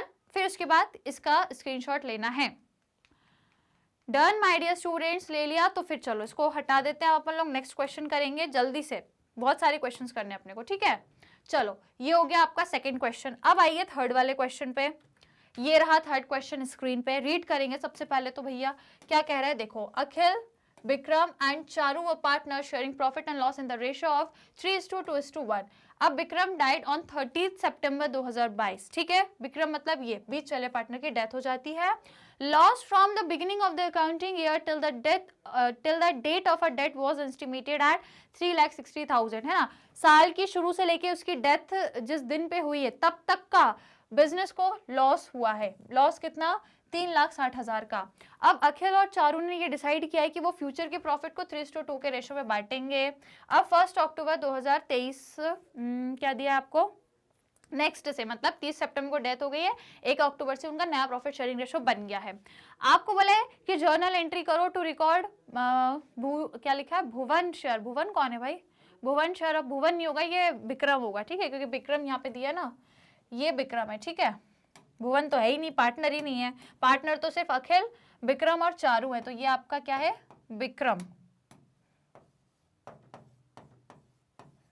ठीक है? तो आपसे बोला है कि भैया विक्रम का शेयर कितना रहेगा प्रॉफिट एंड लॉस में up to the date of death. जिस दिन डेथ हुई है उस दिन तक उसका शेयर कितना रहेगा, वो आपसे क्वेश्चन में पूछा है। तो भैया सबसे पहले तो देख लो, ओल्ड भी दिया है, न्यू रेशो भी दिया है, मतलब पार्टनर का जो रेशो है वो चेंज हो रहा है। तो यदि पार्टनर का रेशो चेंज होता है तो हम गेनिंग रेशो में फिर प्रॉफिट का देखते हैं कि जो डिसीज पार्टनर है उसको जो शेयर देना है, फिर जो शेयर उसको देना होता है उसको हम कंट्रीब्यूट कौन करते हैं? रिमेनिंग पार्टनर्स उनके गेनिंग रेशो में। तो पहले तो हमको यही निकालना पड़ेगा, है ना? तो देखो इसको सॉल्व कैसे करेंगे।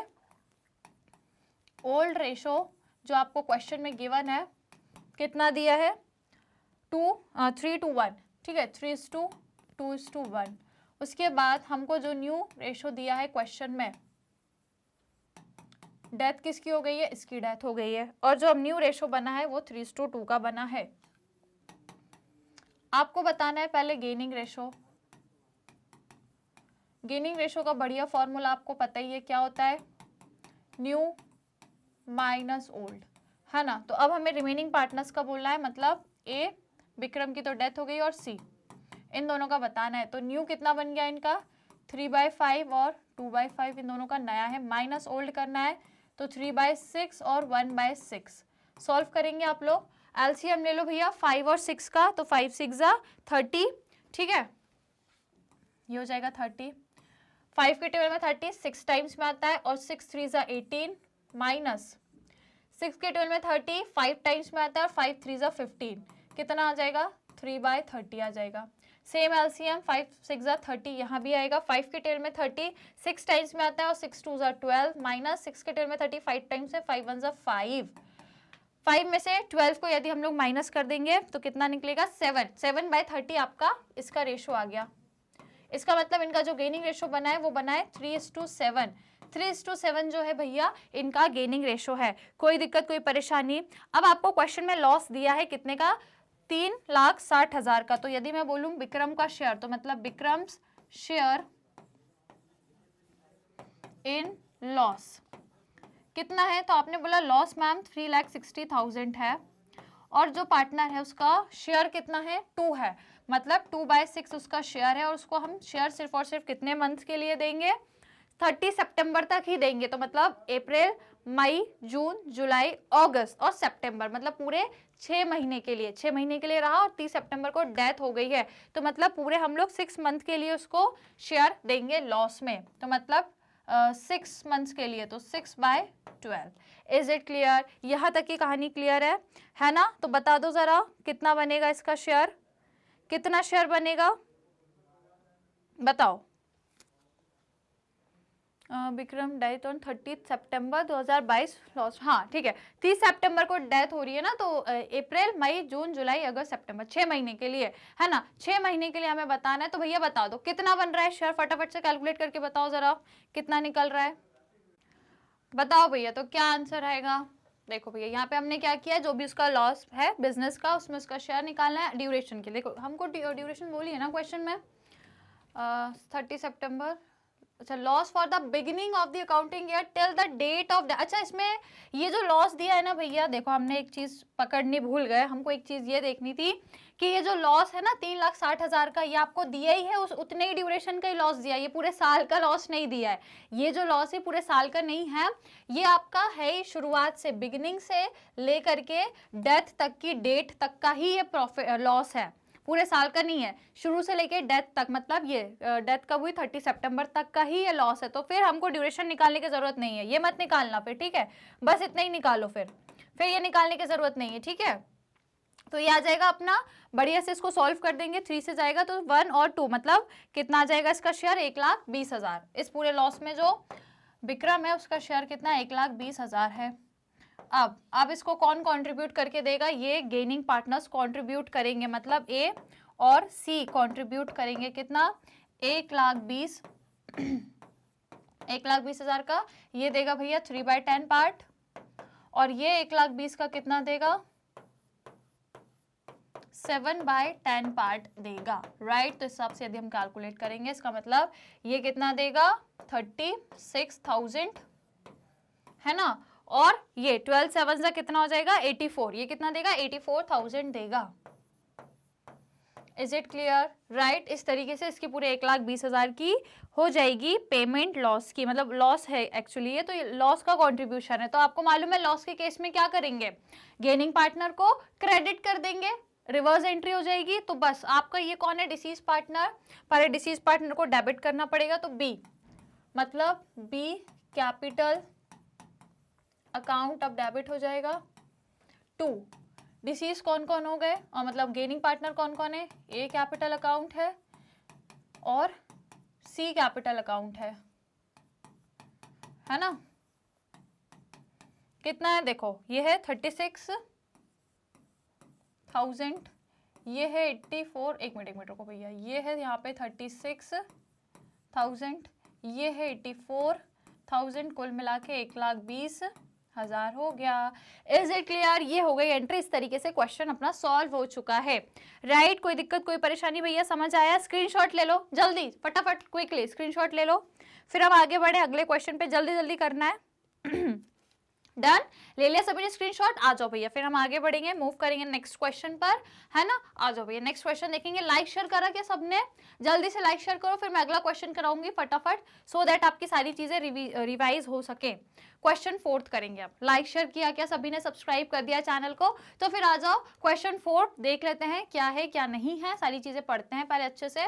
चलो, so Arun, Bhim and Nakul are partners in a firm sharing profit in the ratio of 1:1:3। 3 partners है, इनका आपको रेशो दिया है। कैपिटल अकाउंट जो है तीनों की, उसमें कुछ कुछ बैलेंस है, ठीक है, तीनों का इनका कैपिटल अकाउंट का बैलेंस दिया हुआ है। Now firm closes its account every year 31 March में। अब भैया भीम की डेथ हो गई है, भीम मतलब ये मिडिल वाला जो पार्टनर है, इसकी हो गई है death. Now in the event of death of any partner the partnership deed provides the following. ये कुछ चीजें आपको पार्टनरशिप डीड में देके रखिए। सबसे पहले आपको बोला है भैया इंटरेस्ट ऑन कैपिटल आपको अलाउ करना है डिसीज पार्टनर को, कब से, स्टार्टिंग से, अकाउंटिंग ईयर की शुरुआत से लेके डेथ तक की डेट पे कितना 10% देना है, दे देंगे हम। उसका कैपिटल अकाउंट बनेगा, क्योंकि इंटरेस्ट ऑन कैपिटल देना, तो यहाँ पे हम अकाउंट बना लेंगे। The deceased partner share in the goodwill of the firm will be calculated on the basis of 2 years purchase of average profit of last 3 years। ठीक है, लास्ट 3 years का 2 years purchase निकाल के गुडविल निकालेंगे और फिर उसको उसका शेयर देंगे। और जो प्रॉफिट है फर्म का पिछले 3 सालों का, वो आपको देके रखा है इस तरीके से। अब आगे देखो और भी क्वेश्चन है। तो यहाँ पे गुडविल है और यहाँ पे हमको बताया, यहाँ पे इंटरेस्ट बताया और यहाँ पे गुडविल का कैलकुलेशन, 2 चीजें हो गई। अब आगे देखो भैया तीसरी चीज, प्रॉफिट का बोला है कि जो प्रॉफिट निकालेंगे वो पिछले साल का जो है उसके बेसिस पे ही हम उसको देंगे, है ना। जो प्रॉफिट है firm for the year ended 31 2021 का before providing for interest on capital Bhim executive was, ठीक है, इसके एग्जीक्यूटर के बारे में लिखा है। फिलहाल ये क्या दिया है, his share of profit till the date of the death कितना है, the profit of the firm for the year ended 31 March was 1,60,000 before providing for interest on capital. अच्छा, यहाँ पे आपको प्रॉफिट भी दे के रखा है उस पर्टिकुलर ईयर का, कितना प्रॉफिट हुआ है 1,60,000, जिसमें अभी इंटरेस्ट ऑन कैपिटल चार्ज नहीं हुआ है। तो इंटरेस्ट ऑन कैपिटल क्या होता है, चार्ज अगेंस्ट कैपिटल, मतलब चार्ज अगेंस्ट प्रॉफिट, मतलब ये आपका एक खर्चा है। इंटरेस्ट ऑन कैपिटल प्रॉफिट में से माइनस होता है ना, तभी तो प्रॉफिट निकलेगा। इंटरेस्ट ऑन कैपिटल फर्म पे करती है, फर्म के लिए एक एक्सपेंस है, राइट, एक एक्सपेंस है, तो वो हम प्रॉफिट में से माइनस कर देते हैं और फिर हमारा नेट प्रॉफिट निकलता है। तो ये कौन सा है, पहले वाला प्रॉफिट है आपका, कितना 1,60,000, है ना। 1,60,000 ये आपका बिफोर वाला प्रॉफिट है। हमें आफ्टर इंटरेस्ट ऑन कैपिटल वाला प्रॉफिट चाहिए, तो हमको पहले इंटरेस्ट ऑन कैपिटल माइनस करनी पड़ेगी, फिर हमारा जो प्रॉफिट आएगा उसमें हम उसको शेयर देंगे, राइट। अभी हम करेंगे पूरे वर्किंग नोट्स, तब आपको समझ आएगा। फिर आपसे बोला है जो भीम का एग्जीक्यूटर है उसे आपको पे करना है जो भी उसका अमाउंट बनेगा वो, लेकिन इकट्ठा एक बार में नहीं, 2 इंस्टॉलमेंट में, है ना। 2 इक्वल इंस्टॉलमेंट बनाएंगे और उस पर 10% इंटरेस्ट उसको हर एक इंस्टॉलमेंट में देंगे। 2 इंस्टॉलमेंट देंगे, दोनों में 10-10% का इंटरेस्ट रिमेनिंग अमाउंट पे लगा के देंगे, है ना।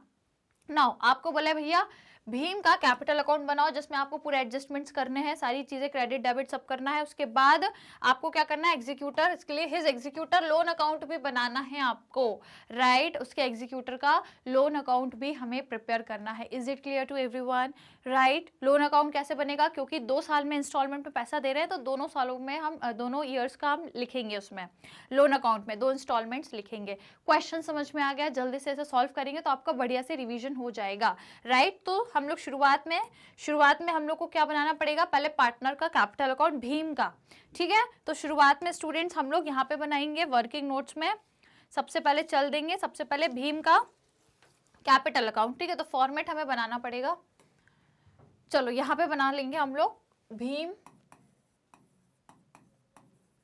कैपिटल अकाउंट, है ना, भीम का कैपिटल अकाउंट। सबसे पहले हम क्या करते हैं स्टूडेंट्स, सबसे पहले स्टार्टिंग में हम लोग को क्या करना पड़ता है, देखो उसकी जो कैपिटल दी हुई है सबसे पहले तो उसको ही हम ब्रॉट डाउन करेंगे। तो भीम की कैपिटल कितनी, 1,50,000 है, तो 1,50,000 उसकी कैपिटल है, तो सबसे पहले इसको हम यहाँ पे ब्रॉट डाउन करेंगे बाय बैलेंस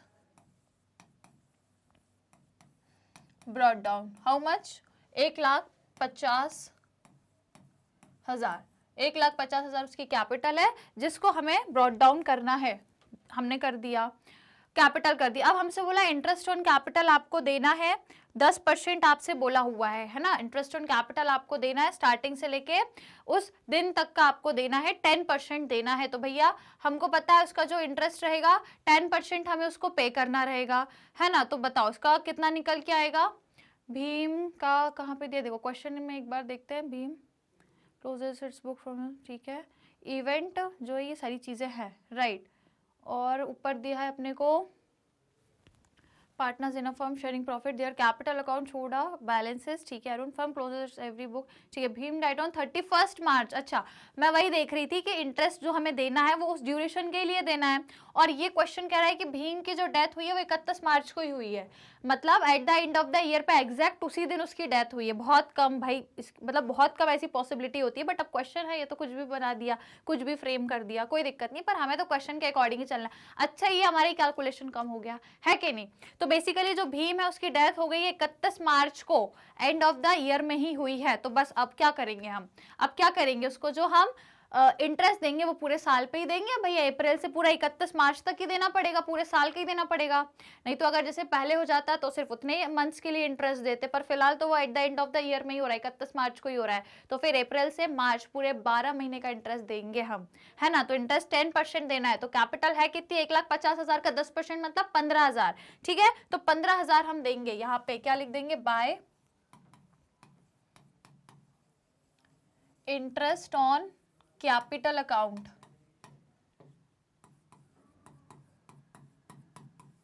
है ना। 1,50,000 का 10% मतलब 15,000 उसको इंटरेस्ट हम दे देंगे पूरे साल के लिए, ठीक है ना, क्योंकि वो 31 मार्च को ही उसकी डेथ हुई है। चलो ये हो गया सॉल्व।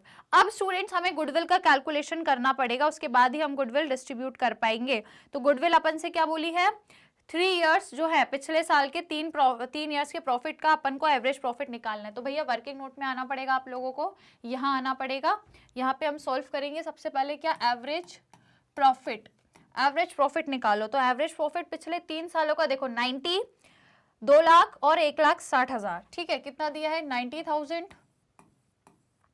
उसके बाद 90,000 के बाद दिया है आपको 2 लाख एंड 1,60,000, ठीक है। 2 लाख प्लस 1,60,000, है ना। पिछले 3 सालों का हमने प्रॉफिट ले लिया है।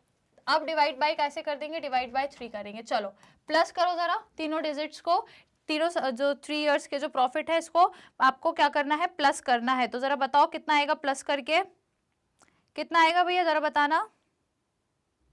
4,50,000 आएगा, ठीक है। 4,50,000 इन सबका प्लस करके आ जाएगा 4,50,000 और डिवाइड बाय 3। अब इसको आप डिवाइड करोगे तो ये कितने से डिवाइड हो जाएगा आपका, 3 1 जा 3, 3 5 जा 15, 15,000 सॉरी 1,50,000। 1,50,000 आपका एवरेज प्रॉफिट आया है। आपको लगानी है पता क्या, फर्म की गुडविल, फर्म्स गुडविल। कैसे पता लगाओगे, फॉर्मूला क्या होता है, average profit multiply by year purchase. Year purchase question में कितना दिया है, 2 इयर्स परचेज दिया, ये देखो ये दिया 2 इयर्स परचेज। तो जरा इसका मल्टीप्लाई कर दो भैया, मल्टीप्लाई बाय 2। इस तरीके से निकालोगे तो बढ़िया से आपको क्या पता लग जाएगा, 3 लाख रुपए हमारा क्या है, फर्म की गुडविल है। 3 लाख रुपीज फर्म की गुडविल है। Is it clear, is it clear to each and everyone, है ना। चलो अब नेक्स्ट आ जाओ, ये तो निकालिए। अब इसका शेयर बताना है हमें, उस पर्टिकुलर जो वैल्यू आई है गुडविल पे उसका शेयर कितना है एग्जैक्ट, ये आपको बोला है। तो भैया उसका शेयर मतलब बी का, तो यदि मैं बोलूं बी शेयर कैसे निकलेगा, 3 लाख में उसका रेशो कितना है, प्रॉफिट शेयरिंग रेशो भीम का कितना है, 1/5, 1/5 निकालना है। तो उसका शेयर कितना आ जाएगा, 60,000। पूरी गुडविल में भीम का शेयर आ गया 60,000। कौन देगा उसको, ये कौन कंट्रीब्यूट करेगा भैया, रिमेनिंग पार्टनर्स को ही देना पड़ेगा क्या, है ना। रिमेनिंग पार्टनर्स ही करेंगे भैया कंट्रीब्यूट। तो रिमेनिंग पार्टनर्स का यदि मैं बोलूं तो किस रेशो में करेंगे, गेनिंग रेशो में। फिलहाल क्वेश्चन में ओल्ड तो दिया है पर कहीं भी न्यू रेशो नहीं दिया। देख लो एक बार चेक कर लो कहीं दिया है क्या, कहीं भी नहीं दिया है ना। सिर्फ क्वेश्चन में अपने को ओल्ड रेशो दिया है, दैट इज 1:1:3। न्यू रेशो कहीं नहीं दिया। तो इसका मतलब यदि भीम रिटायर हो रहा है तो अब जो गेनिंग रेशो है और न्यू रेशो है वो क्या रह जाएगा, 1:3, 1:3 हो जाएगा। तो मतलब अब गेनिंग रेशो कितना हो गया स्टूडेंट्स, यदि मैं यहाँ पे लिखूं गेनिंग रेशो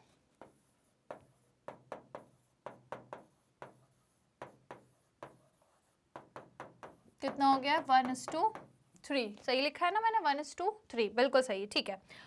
1:3 अब इनका गेनिंग रेशो हो गया है। इस पर्टिकुलर रेशो में अब ये 60,000 को कंट्रीब्यूट करेंगे, कौन, ए और सी, है ना। तो यदि इसका बोलूँ मैं, ये 60,000 का कितना कंट्रीब्यूट करेगा, 1/4। और ये 60,000 का स्टूडेंट्स कितना कंट्रीब्यूट करेगा, ये है इसका 3, दैट इज 3/4।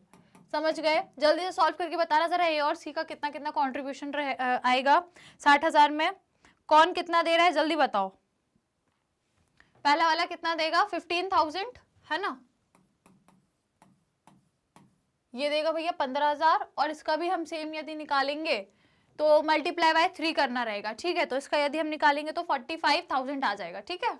45,000 ये कितना कंट्रीब्यूट करेगा भैया, 45,000 गुडविल में। गुडविल में ये दोनों इतना इतना कंट्रीब्यूट करेंगे तो इसके कैपिटल अकाउंट में दिखा दे हम, ठीक है। 15,000 और 45,000 कहाँ पे, यहाँ पे दिखाएंगे। 15,000 और 45,000, 15 किसने दिए, ए ने दिए। तो क्या लिखना पड़ेगा, बाय ए कैपिटल अकाउंट। और ये 45 किसने दिए, सी ने दिए। तो क्या लिखेंगे, by C capital account. Is it clear, ये हमने कर दिया भैया काम। अब आ जाओ आगे, यहाँ तक का काम हो गया है। अब नेक्स्ट आओ यहाँ पे। नेक्स्ट आपसे बोला है प्रॉफिट में उसको जो शेयर देना है उसकी बात कही गई है ना, कि प्रॉफिट में उसको कैसे शेयर देना है, ठीक है। एक पार्टनर्स के नाम क्या क्या है, ए बी और सी है क्या? अच्छा ए बी और एन है, चलो सी नहीं है वो एन है, इसको एन कर दो भैया, नकुल है ये, ठीक है एन कर दो, कोई दिक्कत नहीं है। वर्किंग नोट्स में भी जहां भी सी लिखा है वो एन है, ठीक है, उसका नाम नकुल है। अब ठीक है ना सब, चलो भैया, तो फिलहाल हमने ये कर लिया है। अब उसके बाद मैंने बोला प्रॉफिट में, तो हमको देखो क्वेश्चन क्या कहता है, क्वेश्चन कहता है कि प्रॉफिट में जो शेयर रहेगा उसका, तो बेसिकली जो प्रॉफिट है वो 1,60,000 तो है, पर वो इंटरेस्ट ऑन कैपिटल के पहले का है ना, बिफोर वाला है, और हमें तो भैया आफ्टर वाला प्रॉफिट चाहिए रहता है। कौन सा? आफ्टर वाला चाहिए रहता है। तो हम क्या निकालेंगे भैया, नेट प्रॉफिट। देखो वर्किंग नोट्स में आ जाओ, वर्किंग नोट्स नंबर ये था 1, ये रहेगा 2। क्या निकालना है अपने को, net profit, net profit after interest on capital, ये समझ आ जाएगा। आईओसी मतलब इंटरेस्ट ऑन कैपिटल बोल रही हूँ मैं, ठीक है।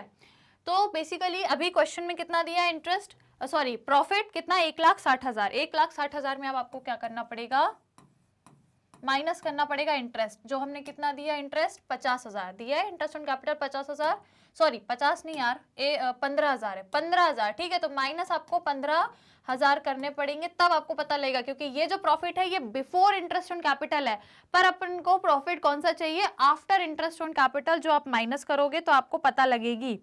तो कितनी आ रही है बताओ, कितना आ रहा है फिर आपका प्रॉफिट, 14 कितना आ रहा है, 1,45,000 माइनस कर दोगे तो 1,45,000।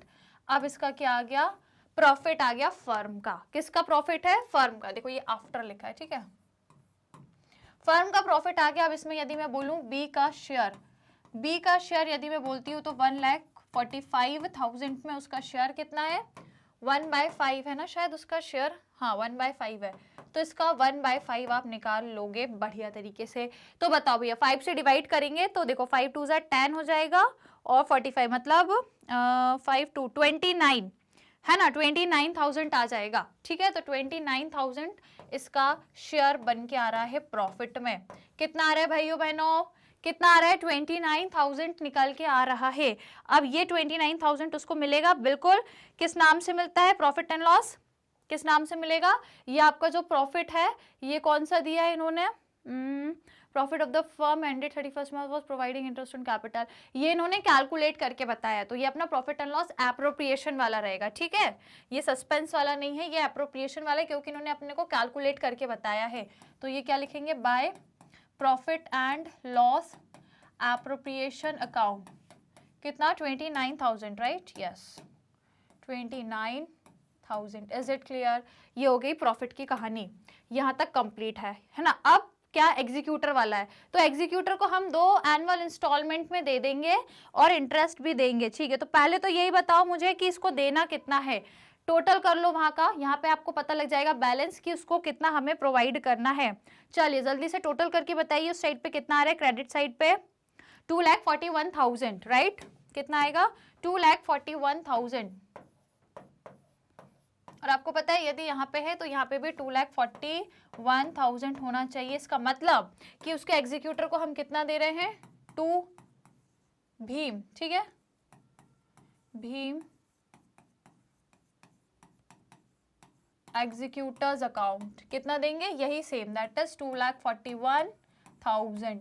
इज इट क्लियर, ये आ गया अपना बैलेंस, ये आ गया क्या स्टूडेंट्स, अपना बैलेंस जो हमें उसे देना है, ठीक है। कोई दिक्कत कोई समस्या, समझ में आ गया सभी को, प्लस करने पे इतना ही आंसर आ रहा है, राइट, इतना ही आंसर आ रहा है अपना, जो हमें उसे क्या करना है, हमें उसको पे करना है। इज इट क्लियर, कोई दिक्कत कोई समस्या, राइट। चलिए तो अब आपने को क्या करना है, ये जो अमाउंट आया है ये हम उसे, अच्छा यहाँ का जो प्लस है, एक बार इसको अच्छे से टोटल कर लो, 50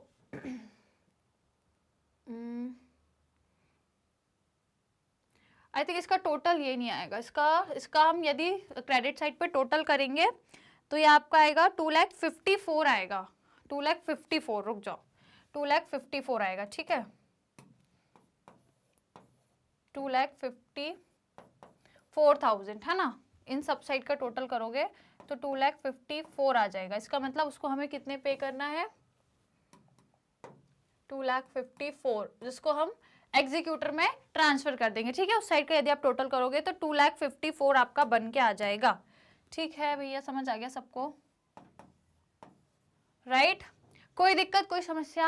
आगे बढ़े आप हम लोग, ठीक है। चलो ये हो गया अपना सॉल्व, ये बन गया अपना इनका जो पार्टनर है, डिसीज पार्टनर का कैपिटल अकाउंट। अब हम क्या करते हैं, इसके बाद एग्जीक्यूटर का अकाउंट बनाएंगे, क्योंकि ये जो अमाउंट है ये आप कैसे दे रहे हो, उसको इंस्टॉलमेंट में दे, और हमसे बोला उसके एग्जीक्यूटर का आपको अकाउंट भी बनाना है। जो एग्जीक्यूटर है उसका आपको लोन अकाउंट या उसका जो इंस्टॉलमेंट में हम दे रहे हैं उसके लिए लोन अकाउंट हम उसको प्रोवाइड करेंगे, मतलब उसको हम बनाएंगे, ठीक है। तो देखो क्या है यहाँ पे, भीम एग्जीक्यूटर लोन अकाउंट। सबसे पहले क्या करेंगे, जो अभी बैलेंस निकाला उसको ब्रॉट डाउन कर लें, है ना। जो भी अभी हमने जस्ट बैलेंस निकाला है सबसे पहले हम क्या करेंगे, उसी को ब्रॉट डाउन करेंगे, ठीक है। तो वो बैलेंस हमने कहाँ से लेकर आए, वो बैलेंस कहाँ से लेके आएंगे, यहीं से लेके आएंगे, भीम के कैपिटल अकाउंट से ये बैलेंस लाएंगे, ठीक है। तो क्या करेंगे, बाय भीम कैपिटल अकाउंट, इस नाम से हम यहाँ पे ट्रांसफर करेंगे, बाय भीम कैपिटल अकाउंट, है ना। कितना था, 2,54,000, है ना, 2,54,000। Is it clear? 2,54,000 ये हमने कर लिया, इसका बैलेंस ब्रॉट डाउन, है ना। अब आगे क्या करना है, हमें उसे इंटरेस्ट प्रोवाइड करना है ना। अब ये जो अमाउंट है पूरा पूरा, इसे हम इसका इंस्टॉलमेंट, देखो क्वेश्चन में देखो, पहले क्वेश्चन में देखो क्या बोला है कि जो इंस्टॉलमेंट है 2 इक्वल इंस्टॉलमेंट में आप पे कर रहे हो। 2 इक्वल मतलब देखो, यदि मैं आपको यहाँ वर्किंग नोट में बताऊं तो 2,54,000 को 2 बराबर बराबर इंस्टॉलमेंट में यदि देना है, तो वर्किंग नोट नंबर 3 यदि मैं बोलूँ तो 2,54,000 को आपको 2 इंस्टॉलमेंट में देना है, तो आप डिवाइड बाय 2 कर दोगे, है ना। इसका डिवाइड बाय 2 कर दोगे तो आपको कितना निकल के आएगा, 1,27,000। एक बार की इंस्टॉलमेंट में इतना जाएगा और दूसरी बार की इंस्टॉलमेंट में इतना जाएगा, तो कुल मिलाकर के आपको हर एक इंस्टॉलमेंट में कितना देना है, 1,27,000 देना है। क्लियर, समझ गए, है ना। पूरा अमाउंट इतना देना है और क्वेश्चन कह रहा है कि आपको 2 बराबर इंस्टॉलमेंट में देना है, तो ठीक है ना, डिवाइड बाय 2 कर दिया, तो मतलब एक इंस्टॉलमेंट में इतना, दूसरे में इतना, समझ गए। तो आ जाओ फिर, अब आ जाओ, है ना। ये मुझे आपको बताना था वर्किंग नोट्स में। तो अब पहले तो क्या देंगे इसको, इंटरेस्ट। तो हम इंटरेस्ट, देखो ये अपन ने कब किया है, डेट अपन डाल लेंगे, उसके बाद अपन को क्या देना है, इंटरेस्ट देना है ना। इंटरेस्ट अपन उसको देंगे, या फिर मैं लिख दूं इंटरेस्ट ऑन लोन। कितना देना है, इस पर्टिकुलर अमाउंट का अपन को देना है, दैट इज 2,54,000 का 10% देना है। कितना देना है, 10%। तो इसका यदि मैं 10% निकालती हूँ तो कितना आएगा इसका 10%, ठीक है, 25,400। इसका मतलब अब मैं इसको बैंक से कितना पे करूंगी, टू बैंक अकाउंट। बैंक से मुझे कितना पे करना है, सबसे पहले तो वो अमाउंट देना है जो मुझे इसको इंस्टॉलमेंट देनी है। तो इंस्टॉलमेंट कितनी देनी है, 1,27,000 की इंस्टॉलमेंट तो एज इट इज देनी ही है, इसमें कोई चेंज नहीं आएगा, ये तो देनी है। अलॉन्ग विद दैट इंटरेस्ट जो आया 25,400 का, ये भी मुझे देना है, 25,400 ये भी मुझे उसको देना है। तो बताओ, प्लस कर देंगे इंस्टॉलमेंट में, इंटरेस्ट को प्लस करेंगे तो टोटल उसको कितना अमाउंट जाएगा, 1,52,400, ठीक है, 1,52,400, ठीक है। ये उसको पूरा अमाउंट जाएगा, अलॉन्ग विद इंटरेस्ट हमने निकाला है, राइट। तो अब बस क्या करेंगे, बैलेंस कर देंगे, टू बैलेंस कैरेट डाउन। तो पहले प्लस करके बताओ कितना आ रहा है, 2,54,000 में 25,400 को प्लस करोगे कितना आएगा, बताओ जल्दी से, कितना निकल के आ जाएगा, बताओ भैया, फटाफट से टोटल करके बता दो। इसका यदि आप लोग टोटल करोगे तो कितना निकल के आएगा आपका, बताइए कितना निकलेगा। देखो यदि हम इसका करेंगे तो ये आपका आ जाएगा, देखो अपन येलो से कर लेते हैं, बढ़िया कलर लेके, है ना। तो ये देखो ये 400 एज इट इज,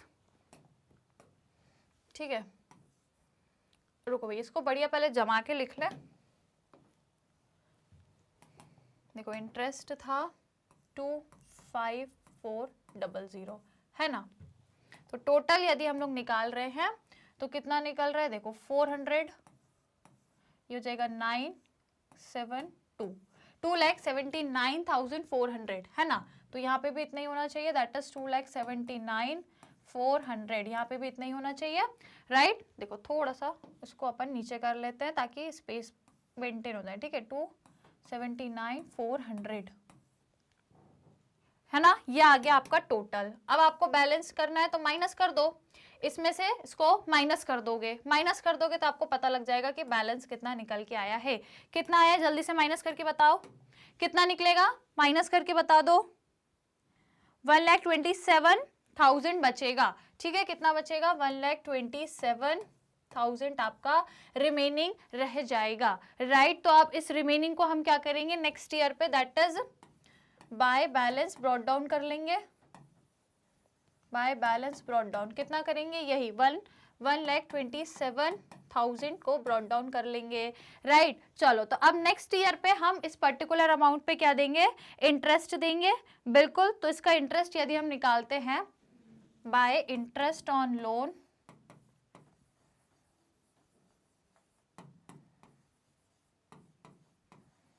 कितना देंगे इस पर्टिकुलर अमाउंट पे, 10%, है ना। मैं यहाँ पे लिख भी देती हूँ, 127,000 पर 10% आपको देना है। तो इसका 10% कितना आएगा स्टूडेंट्स, कितना निकलेगा, 127,100, है ना। ये अब आपको देना है। तो बस बैंक से क्या करोगे, टू बैंक अकाउंट, कितना पे करोगे, सेम वही इंस्टॉलमेंट देना है आपको। सबसे पहले तो 127 प्लस उसमें आपको क्या देना है, इंटरेस्ट देना है, इतना आपको इंटरेस्ट भी देना है। जल्दी से प्लस करके बताओ कि टोटल फिर अमाउंट आपको कितनी पे करनी पड़ रही है, कितना दोगे आप बैंक से, 1,39,700, ठीक है। 1,39,700 ये आपका टोटल आ जाएगा। वहां का टोटल भी इतना ही आ रहा है क्या, चेक कर लो, है ना। यदि यही आ रहा है तो बस हो गया, 2 साल की इंस्टॉलमेंट थी वो हमने कर दी है पे, कोई दिक्कत ही नहीं है फिर तो, है ना। हमने कर दी भैया पे। देखो भैया कहीं अपन को डेट वगैरह क्या दी, 31 मार्च 2022 और 2023 का है, ठीक है। हम लोग अब यहाँ पे डेट वगैरह लिख लें तो ये क्या होगी भैया, ये 1 अप्रैल पे होगी 2022, सेम ये 31 मार्च को हो जाएगा आपका। फिर ये आपका 1 अप्रैल 2023, ठीक है, 2023, ये आपका 31 मार्च, ठीक है। ये 1 अप्रैल, ये भी, और फिर ये आपको पेमेंट कब करते हो, 31 मार्च को, ठीक है। ये पूरा काम आपका 31 मार्च। इज इट क्लियर, कोई दिक्कत कोई समस्या है ना। चलो तो अब क्या करना है, यहाँ पे बैलेंस कुछ है ही नहीं, अब कुछ आएगा ही नहीं, क्योंकि देखो यहाँ का टोटल अपना कितना है, 1,39,700, और यहाँ पे भी एक बार क्रॉस चेक कर लो, यही आ रहा है ना, देखो ये हो रहा है 700, 789 और 3, 139,700, इधर भी इतना ही है, इधर भी इतना ही है। इसका मतलब हो गया भैया, बैलेंस निकल गया, उसकी हमने पूरी पेमेंट कर दी है along with the interest. Clear, समझ आया सभी को, क्वेश्चन इजी है, रिवाइज हो गया होगा आप लोगों का ये कॉन्सेप्ट बढ़िया तरीके से, है ना। उम्मीद है कि आप लोगों को ये चीजें रिवाइज हो गई होंगी, ठीक है ना। जो भी उसका अमाउंट हमें उसको देना था उसको ब्रॉट डाउन किया, कहाँ से, उसके कैपिटल अकाउंट से ही किया, तो उसी के नाम से हमने एंट्री करी है, उस पर हमने उसी अमाउंट पे 10% इंटरेस्ट दिया तो उतना निकल के आया। बैंक से वही इंस्टॉलमेंट देंगे अलॉन्ग विद इंटरेस्ट, इतनी जाएगी, बैलेंस निकालेंगे तो इतना बचेगा, उसको वापस से ब्रॉट डाउन करेंगे, वापस से ब्रॉट डाउन करने के बाद जो भी रिमेनिंग बैलेंस है उस पर 10% इंटरेस्ट देंगे, तो इस हिसाब से ये आपको देना पड़ेगा। आपको कोई बैलेंस ही नहीं बचा क्योंकि दोनों साइड आपके बराबर आ चुके हैं, दोनों साइड आपके क्या आ गए हैं, इक्वल आ गए हैं, तो अब कोई बैलेंस ही नहीं बचेगा, राइट। क्लियर हो गया सभी को किस तरीके से बनाते हैं। चलो तो अब आपको क्या लेना है भैया, स्क्रीनशॉट लेना है ना। कहाँ से शुरू किया था, यहाँ से शुरू किया था, वर्किंग नोट्स, पहले इसका स्क्रीनशॉट लीजिए, फटाफट लेना है, और ठीक है जल्दी क्विकली, डन, ले लिया है। चलो इसके बाद हमने क्या बनाया, ये बनाया भैया भीम का कैपिटल अकाउंट, ले लिया, ओके। फिर ये बनाया Bhim executor loan account, done, ले लिया भैया सभी ने। क्वेश्चन समझ आया, रिवाइज हो गया आप लोगों के, यही कॉन्सेप्ट थे आपके बेसिक से मेजर, यही कॉन्सेप्ट थे जो इस चैप्टर में हमें पढ़ने थे। बाकी जो कुछ भी है वो सब 5th चैप्टर में हम लोगों ने पढ़ लिख के रखा है, सब कुछ पढ़ा हुआ है।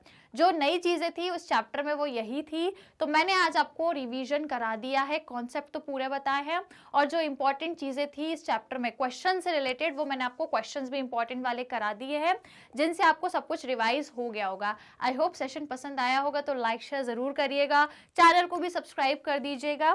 तो इसी के साथ हमारा ये सेशन आज का यहीं पर एंड होता है। आई होप कि आपका चैप्टर 6 अब एकदम रेडी हो चुका होगा, क्योंकि हम लोगों ने इसको डिटेल तरीके से भी पढ़ लिया और आज इसका रिवीजन भी कर लिया होगा। आज इसका रिवीजन भी कर लिया है। तो बस लाइक शेयर करना है सभी को, चैनल को सब्सक्राइब करना है, ऐसे ही बने रहना है। डेली आपको क्लासेस में, डेली के सेशंस में बने रहना है। नेक्स्ट हम लोग फिर मिलेंगे नए चैप्टर्स में, नए क्वेश्चंस में, नए टॉपिक के साथ। हम लोग डेली मिलते ही हैं। कहाँ पे? यही इसी चैनल पे, मैग्नेट ब्रेन्स पे, जो आपको प्रोवाइड करता है 100% free as well as high quality education CBSE board के साथ। यहाँ हम कवर करते हैं अदर स्टेट बोर्ड के कोर्सेज भी, जैसे कि Delhi, Bihar, UP, MP, Rajasthan board, इसके अलावा Vedic maths crash course, spoken English के कोर्सेज भी आपको फ्री ऑफ कॉस्ट में हम प्रोवाइड करते हैं। कोर्सेज देखना है यूट्यूब चैनल पर, आपको सब कुछ मिल जाएगा। Everything is systematically given on the channel, जाके बस आपको विजिट करना है। हर सब्जेक्ट, हर क्लास, हर एक टॉपिक की डिटेल वीडियो आपको मिलेगी, सेपरेट प्लेलिस्ट मिलेगी सब्जेक्ट वाइज। बस आपको सर्च करना है और चैनल को सब्सक्राइब कर लेना, तो सारी अपडेट्स मिल जाएंगी आपको। इसके अलावा मोबाइल ऐप डाउनलोड कर सकते हो या फिर डायरेक्टली वेबसाइट पे भी जाकर आप कोर्सेज एक्सप्लोर कर सकते हो। और यदि आप लोगों को ज़रूरत है ई बुक्स या ई नोट्स की अपनी लर्निंग को और इफेक्टिव बनाने के लिए, तो उसकी लिंक आपको डिस्क्रिप्शन बॉक्स में मिल जाएगी, जाकर चेक करेंगे तो आपको सारी इन्फॉर्मेशन मिलेगी। इसके अलावा आप यदि other social media platform use करते हो, जैसे YouTube, Facebook, Instagram, Twitter, WhatsApp, तो यहाँ पे भी हमें ज़रूर फॉलो करें, हमारे पेज को फॉलो करें, हम लोग के साथ कनेक्ट रहें और अपनी लर्निंग को इन्हांस करते रहें।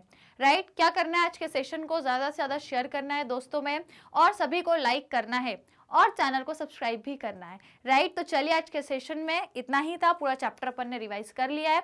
अब मिलेंगे नेक्स्ट सेशन में। Till that, take care and keep learning.